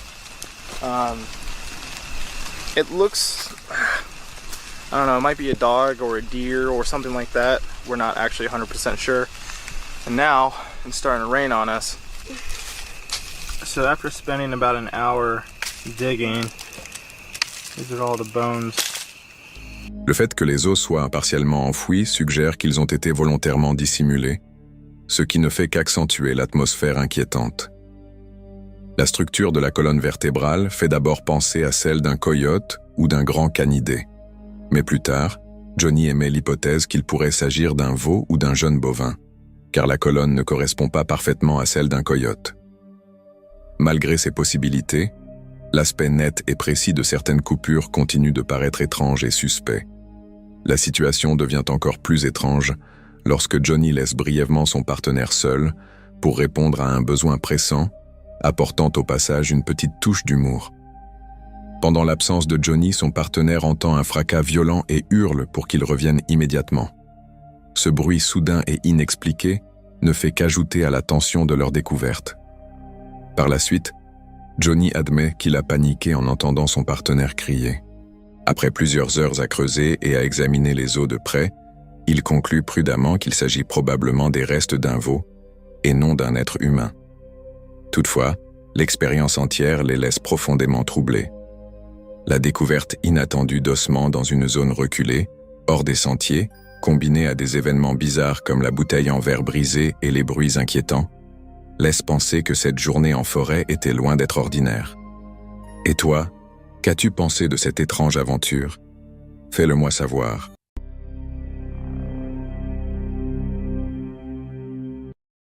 Lou Rock, le youtubeur, et son équipe retournent dans l'un des lieux les plus troublants qu'ils aient jamais explorés, un hôpital abandonné. Les images montrent leur visite nocturne dans ce bâtiment qui a autrefois servi de sanatorium pour la tuberculose, d'hôpital psychiatrique puis de centre de désintoxication. Avant même d'entrer, Liu reconnaît à quel point cet endroit est dangereux.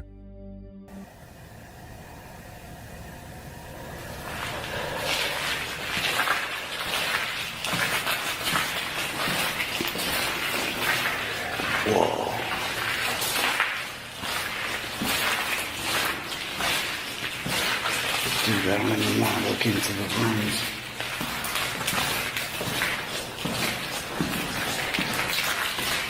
And look at the lights around in this hallway. Like, that's freaking crazy. Dude, whoa. When I was in high school, I used to come down here.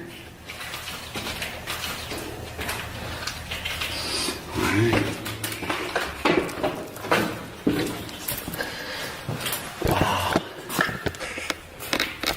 What is up, guys?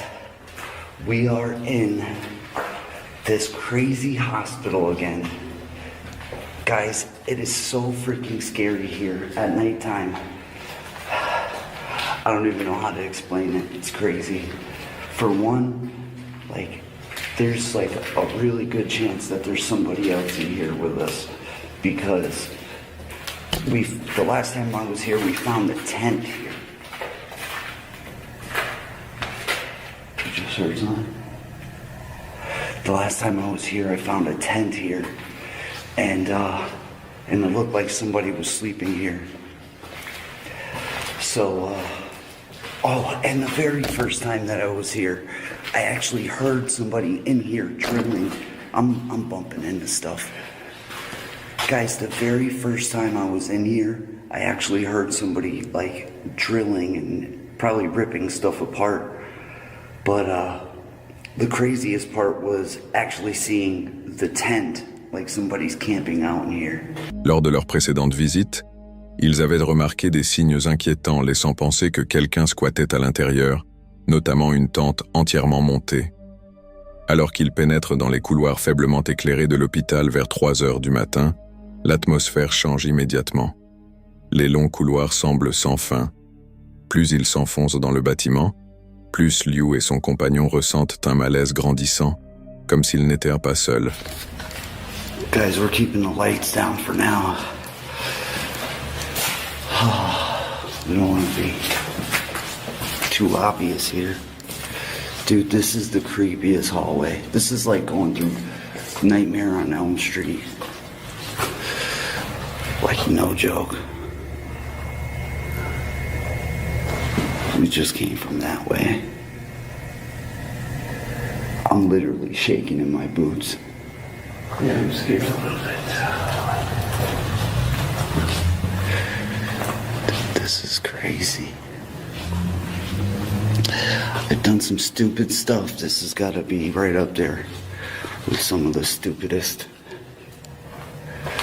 Guys, this was an old hospital. The electricity's still on. It's like so creepy. Dude, this is just creeping me out. Malgré l'abandon de l'hôpital, l'électricité à l'intérieur fonctionne étrangement encore. Les téléphones restent opérationnels et émettent des tonalités quand on appuie sur les boutons. Pendant toute l'enquête, Liu réalise plusieurs séances avec une spirit box. Plusieurs EVP, phénomènes de voix électronique, directs et perturbants, se manifestent. Guys, my camera was just freaking off. We're getting crazy EVPs in here. It just said 3, right? Just like clear. Who's here with us? What is your name?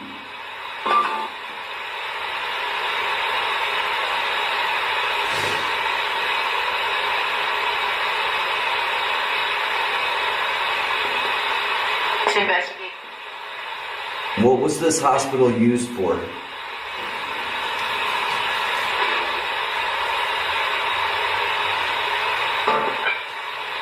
Can you tell us what they did in this hospital?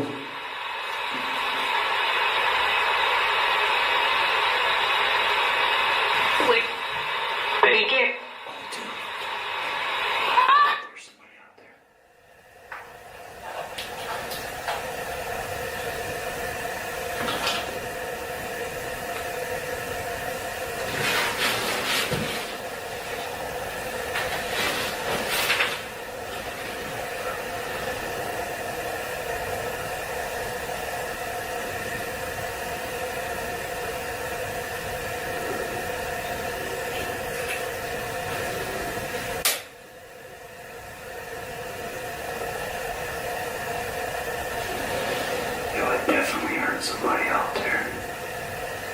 What's happening?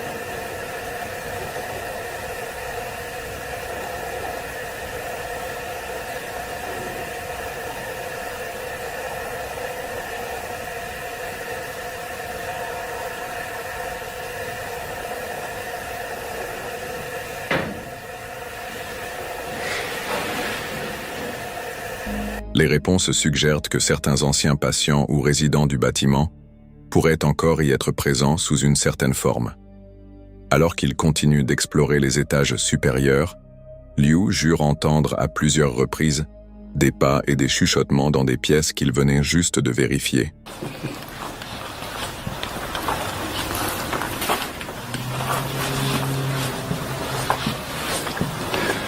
Yo, dude, I'm hearing some crazy shit.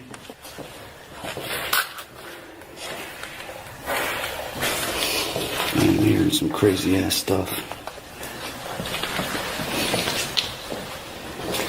Dude, why won't my camera not focus?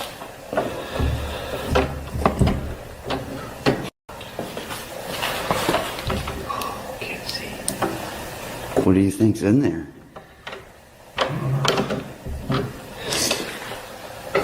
Yo, bro. This is the door. This is the door that was locked last time I was here. This one right here.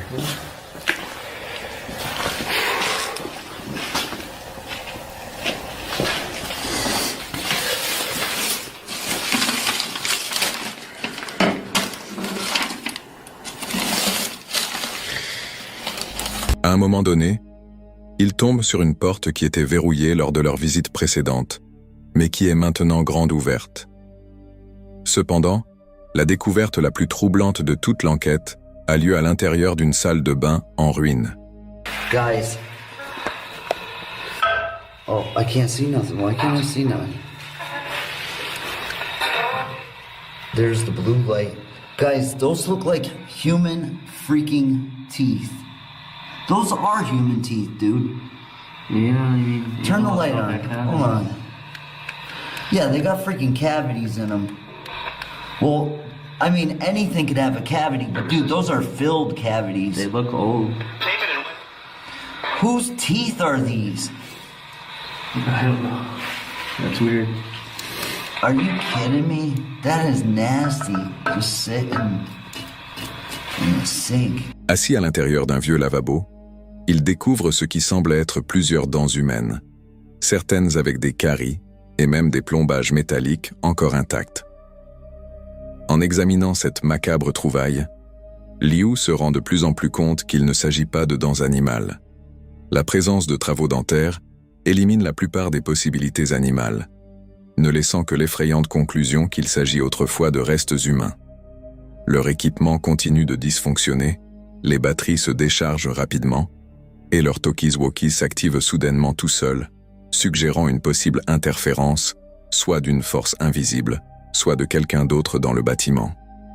Liu et son coéquipier tentent de garder leur calme, mais même les explorateurs urbains les plus expérimentés savent quand il faut s'arrêter. Ils entendent à plusieurs reprises des pas traînants et des chuchotements faibles provenant d'autres parties de l'hôpital. Même en essayant de quitter le bâtiment, Liu entend un dernier bruit fort qui confirme leurs soupçons. Ils ne sont pas seuls à l'intérieur. Qu'il s'agisse d'une autre personne habitant secrètement l'hôpital ou d'un phénomène paranormal reste inconnu.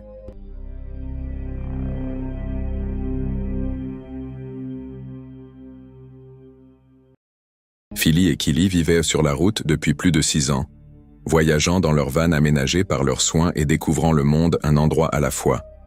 Ils en avaient vu beaucoup et traversé bien des épreuves. Mais une nuit en Grèce allait marquer leur mémoire à jamais. Ce jour-là, ils avaient visité une région pittoresque et s'étaient garés pour la nuit dans un endroit qui semblait calme et tranquille. Welcome back. Welcome to a sunny Greece. Sunny but very cold. Yes, do not be fooled by this weather.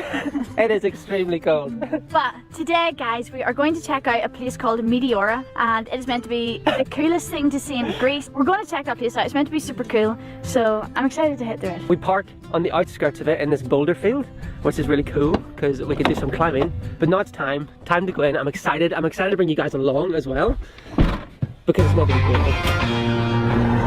Greece is a country we haven't really explored, so we're both quite excited to check it out. We have heard that it's got some insane, obviously we've already seen mountains, forests. Mais une fois la nuit tombée, les choses devinrent effrayantes.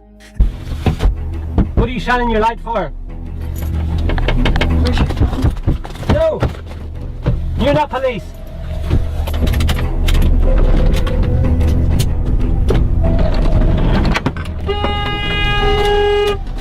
Am I coming in the front with you? I don't know, I just can't see anybody anymore. They're just all of a sudden gone. They just appeared out of bushes. They kept like telling me to open the door. No, there he is there. Where? There's somebody in front of us over to the right. Sortis de nulle part, des gens apparurent autour de leur van, brandissant des lampes torches et prétendant être des personnes qu'ils n'étaient pas. L'atmosphère était étrange. Ils sentaient que quelque chose clochait. Sans perdre de temps, ils prirent la décision de fuir immédiatement. Philly prit le volant pendant que Killy restait à l'arrière, au cas où quelque chose tournerait mal. Ils ne s'arrêtèrent que lorsqu'ils furent très loin de cet endroit. Plus tard, ils réalisèrent à quel point la situation aurait pu être grave. Ce n'étaient pas de simples voleurs au hasard. Ces individus savaient que quelqu'un se trouvait à l'intérieur du van, et ils avaient tout de même tenté d'y entrer. C'est cela qui rendait l'expérience si terrifiante. In front of us, over to the right. Sorry. It's okay. You think I was just gonna open the door? He was trying the handle. I know, that's when I knew it wasn't the police. Yeah.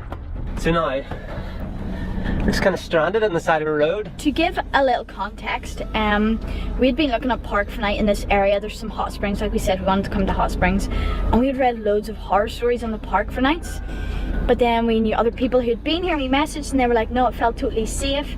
And you know, it's out of season. So we've had, where we've read park for nights before and had wonderful experiences. This was not that situation. Over to the right. Sorry. It's okay. You think I was just gonna open the door? He was trying the handle. I know, that's when I knew it wasn't the police. Yeah. So now, we're just kind of stranded on the side of a road. To give a little context, we'd been looking at park for night in this area. There's some hot springs, like we said, we wanted to come to hot springs. And we had read loads of horror stories on the park for nights. But then we knew other people who'd been here, we messaged and they were like, no, it felt totally safe. And you know, it's out of season. So we've had, where we've read park for nights before and had wonderful experiences. This was not that situation. Il ne s'agissait pas de voler quelque chose laissé à l'extérieur. Il s'agissait de confronter les personnes à l'intérieur. Même avec toute leur expérience, cet événement les a profondément ébranlés. Il a ravivé d'anciennes peurs et leur a rappelé à quel point la vie en van peut parfois donner un sentiment de vulnérabilité. Guys, the thing is for me, right, is the absolute audacity that they kept trying to get in the van and kept demanding that we open the van to them. And I'm like, what was their plan? Did they have a weapon? Were they trying to, like, how were they planning to steal everything while we were both here? Like, well, I think we just did the right thing. We just jumped in and drove away, so. it's just annoying because it's something that it does kind of set you back, especially us as well, because this has happened to us quite a lot and we did actually get robbed. And it's just annoying because we've always had that fear in our heads, and when something like this happens, it just brings everything right back to the surface. And then there's going to be a healing process that's going to just take time before you feel safe in the van again, you know? La vie en van, ce n'est pas seulement voyager et goûter à la liberté. Il y a aussi des risques, et parfois, ils surgissent sans prévenir. Voici Eleanor, la créatrice derrière la chaîne YouTube Eleanor Greece Adventures. À travers ses vidéos, elle partage sa passion pour l'exploration en plein air, mettant en avant tout, du camping sauvage aux escapades paisibles en pleine nature. Avec un style de vlog décontracté et une tendance à la spontanéité, Eleanor emmène son public dans des aventures uniques, en embrassant le côté imprévisible de ses périples. Mais une nuit, lors d'un voyage de camping en apparence tranquille, elle allait faire une rencontre qui mettrait sa détermination à l'épreuve et lui rappellerait les profondeurs mystérieuses de la forêt. C'était vers la fin de l'année dernière. Eleanor se trouvait dans une forêt reculée du Devon, prête pour une aventure en camping en solo. Ayant récemment réorienté sa chaîne pour se concentrer davantage sur le contenu en pleine nature, elle était impatiente de s'installer dans sa petite tente pour 2 personnes. Une installation familière malgré des incidents passés, notamment l'humidité, et même une visite surprise d'un cafard. Le vaste terrain de camping offrait une agréable sensation d'isolement, lui permettant de se détendre et de profiter pleinement de la solitude offerte par la nature. This looks like the perfect spot. I just wanted to bring my tent down before I bring the rest of everything that I normally bring, which you guys know is a lot. I couldn't think of anywhere better to camp tonight than right in the middle of the forest. Like the last time I put this tent up, I had a bit of a mishap. I'm guessing it's going to be a little bit damp inside. But then again, when do I not have a mishap? I was also joined by a cockroach the last time I used this tent, so hello everyone and welcome to my tiny tent. My tiny tent, 2-man tent, barely fits 1 person. And welcome back to the newly named Eleanor Greece Adventures channel. I did change the name, Eleanor Greece Diaries. Well, it didn't really make sense. So I thought that I would start off the newer videos on this channel by coming camping, something that I haven't done on here in a very, very long time. I'm in a forest in the middle of Devon. We're in a campsite at the moment, a very large campsite in the forest where the pitches are very far apart. I mean, this is just one pitchlet. Alors que le crépuscule tombait, Eleanor se retrouva confrontée aux éléments. Elle peinait à maintenir son feu allumé et sa lampe torche menaçait de s'éteindre. La solitude autrefois réconfortante de la forêt commençait lentement à prendre une tournure plus inquiétante. L'air se faisait plus frais et un sentiment de malaise s'installait. Plus tard, ayant besoin de se rendre aux toilettes, elle s'aventura dans les bois plongés dans une obscurité totale, complètement désorientée. This is my last attempt of the evening. Yeah. There we go, that's better. After the 20th attempt of trying to keep my fire lit tonight, it's finally out again. The torch is dying as well, which is really, really great, isn't it? Let me just charge this up.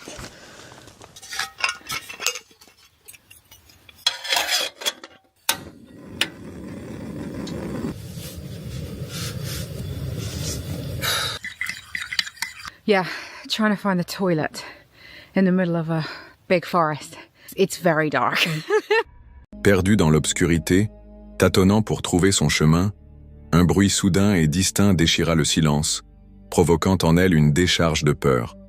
Ce son glaçant, aigu et inexplicable la figea sur place. Malgré la confusion, elle continua tant bien que mal, finissant par trouver les sanitaires avant de revenir en hâte vers ce qu'elle considérait comme un refuge, sa tente. Son cœur battait toujours à tout rompre, secoué par cet événement mystérieux. Stitch, where are you, mate? Hello? Oh, God. I found it. Don't look too excited. I've still got to find my way back here. De retour dans sa tente, l'étrangeté persistante de la porte entr'ouverte, combinée au bruit inquiétant entendu plus tôt, rendit le sommeil presque impossible. La nuit apporta un défi encore plus grand. Une pluie torrentielle et des vents violents s'abattirent sur sa tente, mettant son matériel à rude épreuve et trempant certaines de ses affaires. Au matin, l'inconfort était indéniable. Son dos la faisait souffrir, et l'idée de passer une nuit de plus dans une tente détrempée lui était tout simplement insupportable. Guys, it is absolutely creepy as hell with this story. I haven't experienced weather in the tent like this yet.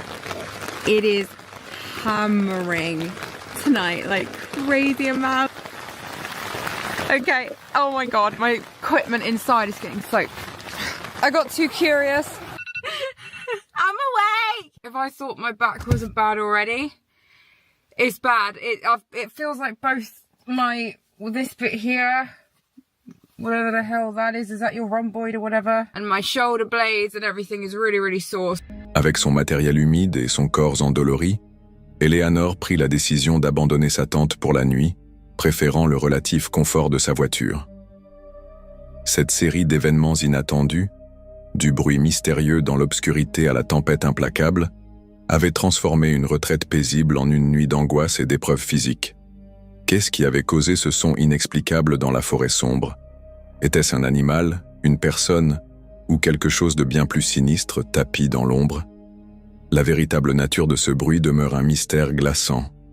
Bien qu'Eleanor n'ait heureusement subi aucun dommage physique, cette expérience lui rappela puissamment que même dans les lieux les plus sereins en apparence, la nature sauvage cache ses secrets et peut réserver des surprises des plus troublantes. Sa décision rapide de privilégier la sécurité permit de mettre fin sans tarder à cette nuit difficile, et il est fort probable que cette zone de camping ne reverra pas sa tente de sitôt.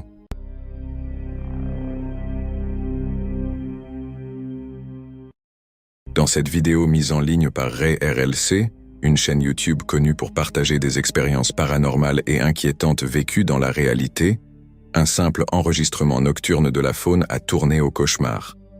Publiée le 26 mai 2025, la vidéo commence comme beaucoup d'autres explorations de Ray, un voyage tranquille en pleine nature pour filmer des animaux locaux.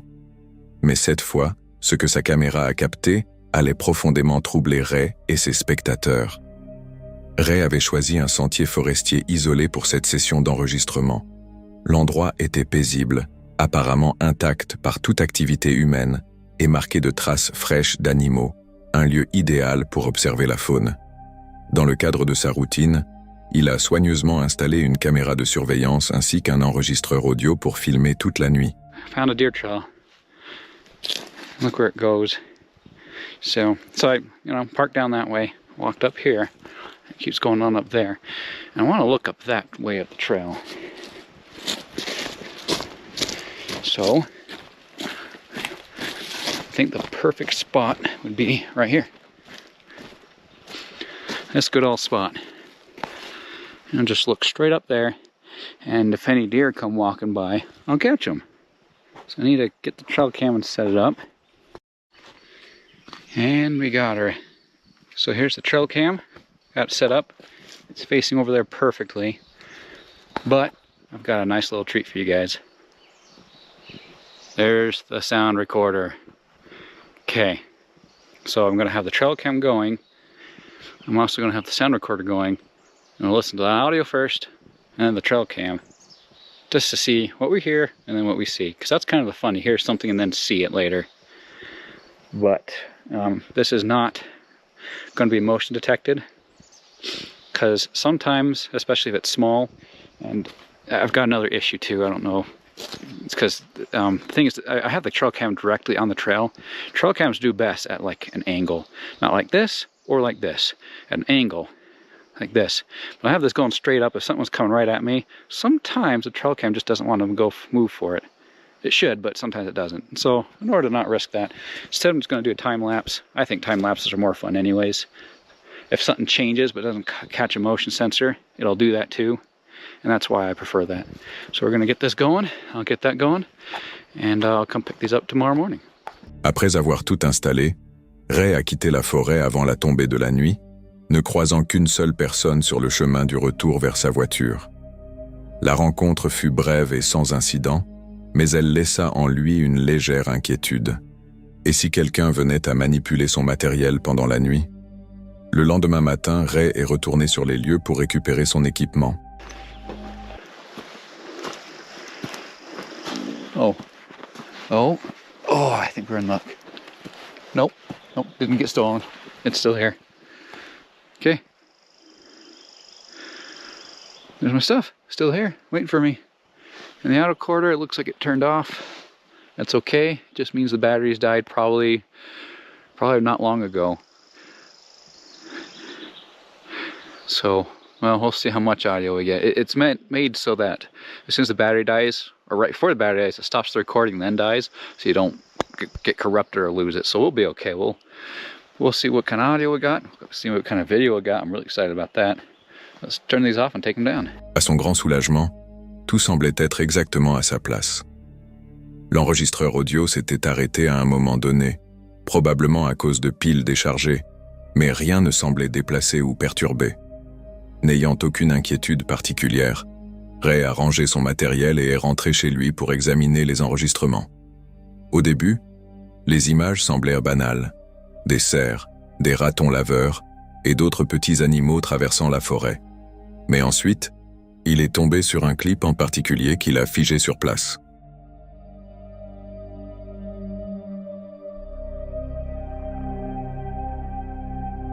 Sur les images sombres et granuleuses, un homme torse nu est soudain apparu à l'écran rampant sur le sol de la forêt. Il avançait lentement, tenant fermement une grande hache dans une main. L'homme n'avait ni lampe torche, ni source de lumière, ne produisait aucun son, et se déplaçait avec une lenteur délibérée qui semblait tout droit sortie d'un film d'horreur. Ray avait du mal à croire ce qu'il voyait. Cet homme semblait surgir de l'obscurité sans aucune explication, rampant silencieusement dans les bois, armé et torse nu en pleine nuit. La vision de cet individu rampant avec une hache déclencha immédiatement un frisson d'angoisse chez Ray. Que faisait cette personne ici? Et surtout, pourquoi? L'endroit qu'il avait choisi était reculé, loin des sentiers de randonnée habituels, et encore moins fréquenté à une heure aussi inhabituelle. Il était difficile d'imaginer une raison logique à la présence d'un homme dans cette partie isolée de la forêt à 4 heures du matin, encore moins armé d'une hache. Un détail particulièrement troublant était la manière méthodique dont l'homme bougeait. Il ne semblait pas désorienté, ni en détresse. Au contraire, il avait l'air d'un homme animé d'un but précis. L'absence de toute source de lumière rendait la scène encore plus incompréhensible. Cet homme se déplaçait avec l'assurance de quelqu'un qui savait exactement où il allait. Les abonnés de Ray furent tout aussi troublés en découvrant la vidéo.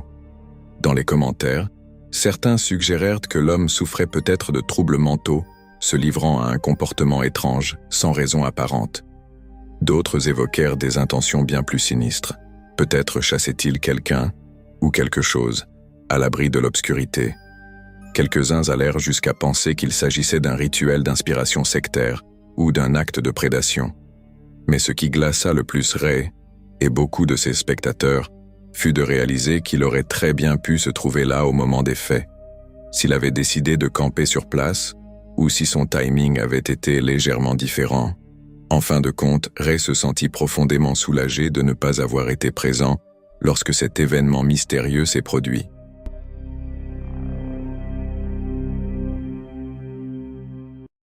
Cette exploration nocturne troublante provient de la chaîne YouTube Night Rencontres, animée par Martin. Accompagné de son ami Marc, Martin part enquêter sur une maison particulièrement abandonnée, plongée dans une obscurité totale. Dès le début, l'atmosphère semble hostile. Le bâtiment se dresse derrière eux, sa structure en ruine semblant presque les défier d'y entrer. It seems really, really disgusting, bro. Yeah. He's on. Guys, now I'm ready to go in because this doesn't look like a clean place to be at. So, just in case we're taking extra safety precautions. Bro, this door is creeping out. It's wide open. Yeah. Dude, I do not like this at all. Bro, oh my god, the smell here, bro. It's not bad. Like, actually. That's creepy as such. It's weird. There's no trashing or anything, bro. People, we need to check it downstairs. No. Oh, what? That's so cool. Full on shower and stuff. Mm-hmm. Okay. Awesome. Let's go. Okay, let's go here. There's the front door, as you can see, guys. Yeah. There's like mirrors everywhere, bro. Living room, I think. Hear that? Keep hearing like with footsteps. Yeah. Oh.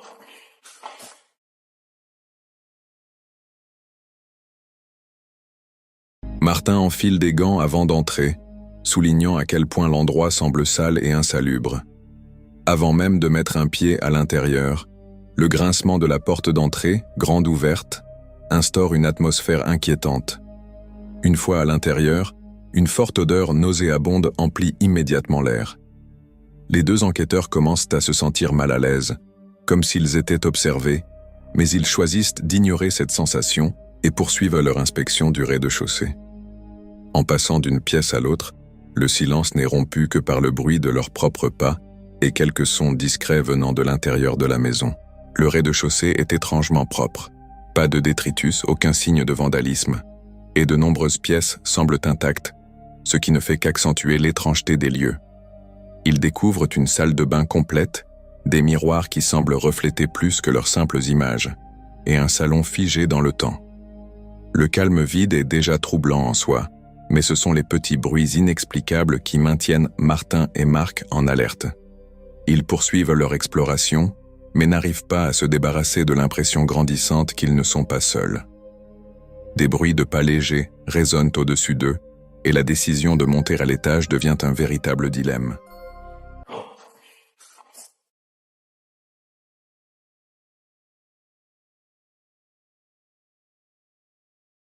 Look, this is actually nice, bro. Honestly. Everything looks super new here, bro. Bro. I like this. Oh, what is it?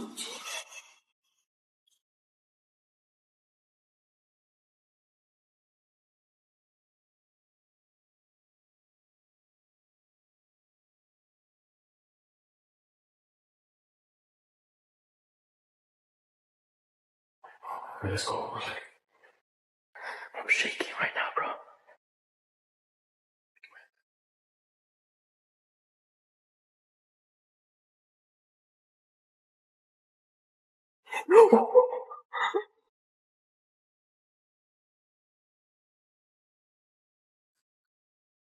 What the heck was that?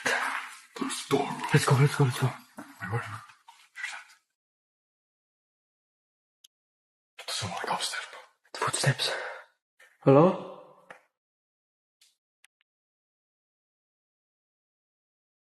Yo, hello?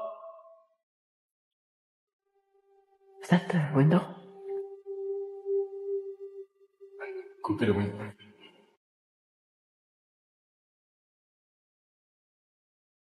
See?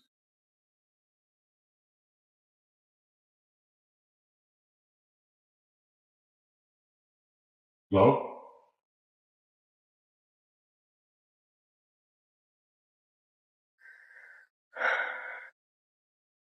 This is empty. Yeah, bro. Oh, that scared me, bro. That was this door, bro.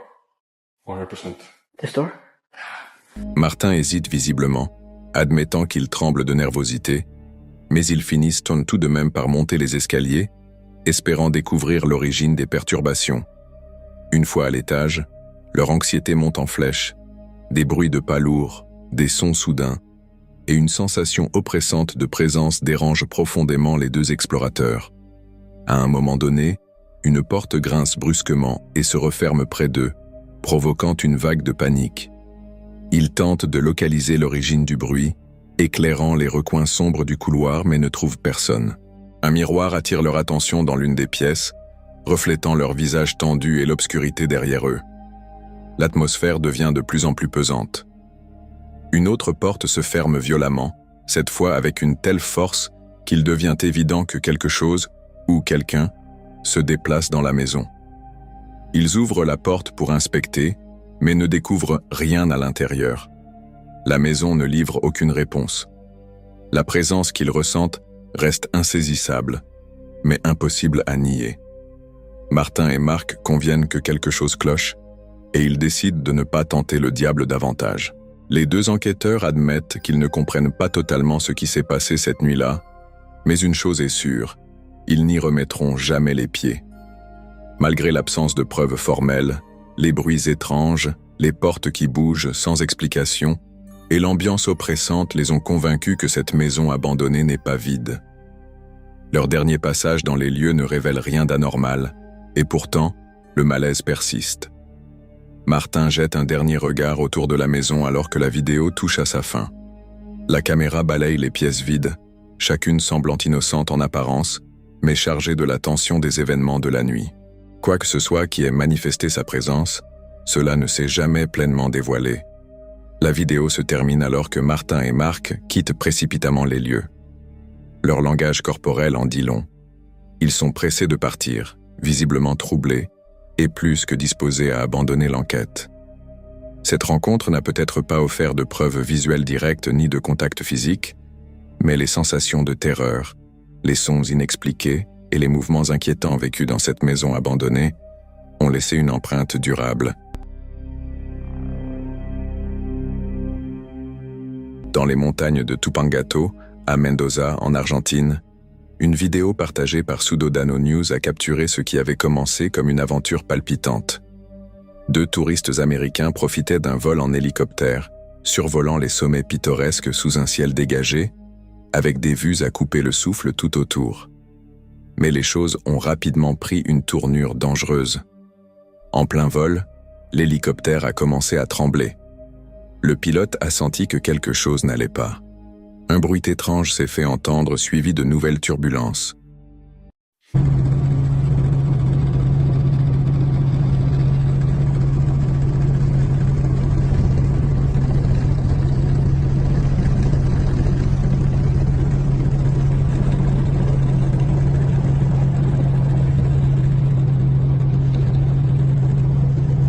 Il a décidé de tenter un atterrissage d'urgence, mais le terrain en contrebas était rocheux et irrégulier. Alors que le vent se levait, l'hélicoptère a perdu le contrôle, s'est incliné sur le côté et s'est écrasé violemment. L'impact a été brutal. Le métal s'est tordu, le verre a volé en éclats, mais d'une manière ou d'une autre, tout le monde a survécu sans blessure grave.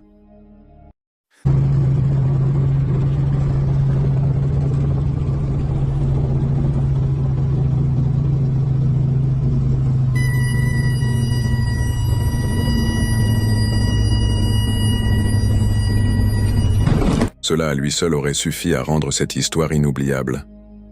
Mais ce qui la rend vraiment étrange, c'est ce qu'un des touristes a affirmé par la suite. Juste avant l'impact, il dit avoir vu quelque chose sur la pente de la montagne. Une silhouette immobile, silencieuse, qui les observait. Elle n'a pas réagi, n'a pas bougé, puis elle a disparu. Personne d'autre ne l'a vue. Mais pour ce touriste, l'image est restée gravée. Même dans ses rêves, dit-il, la silhouette continue d'apparaître, silencieuse, lointaine, et toujours en train de l'observer,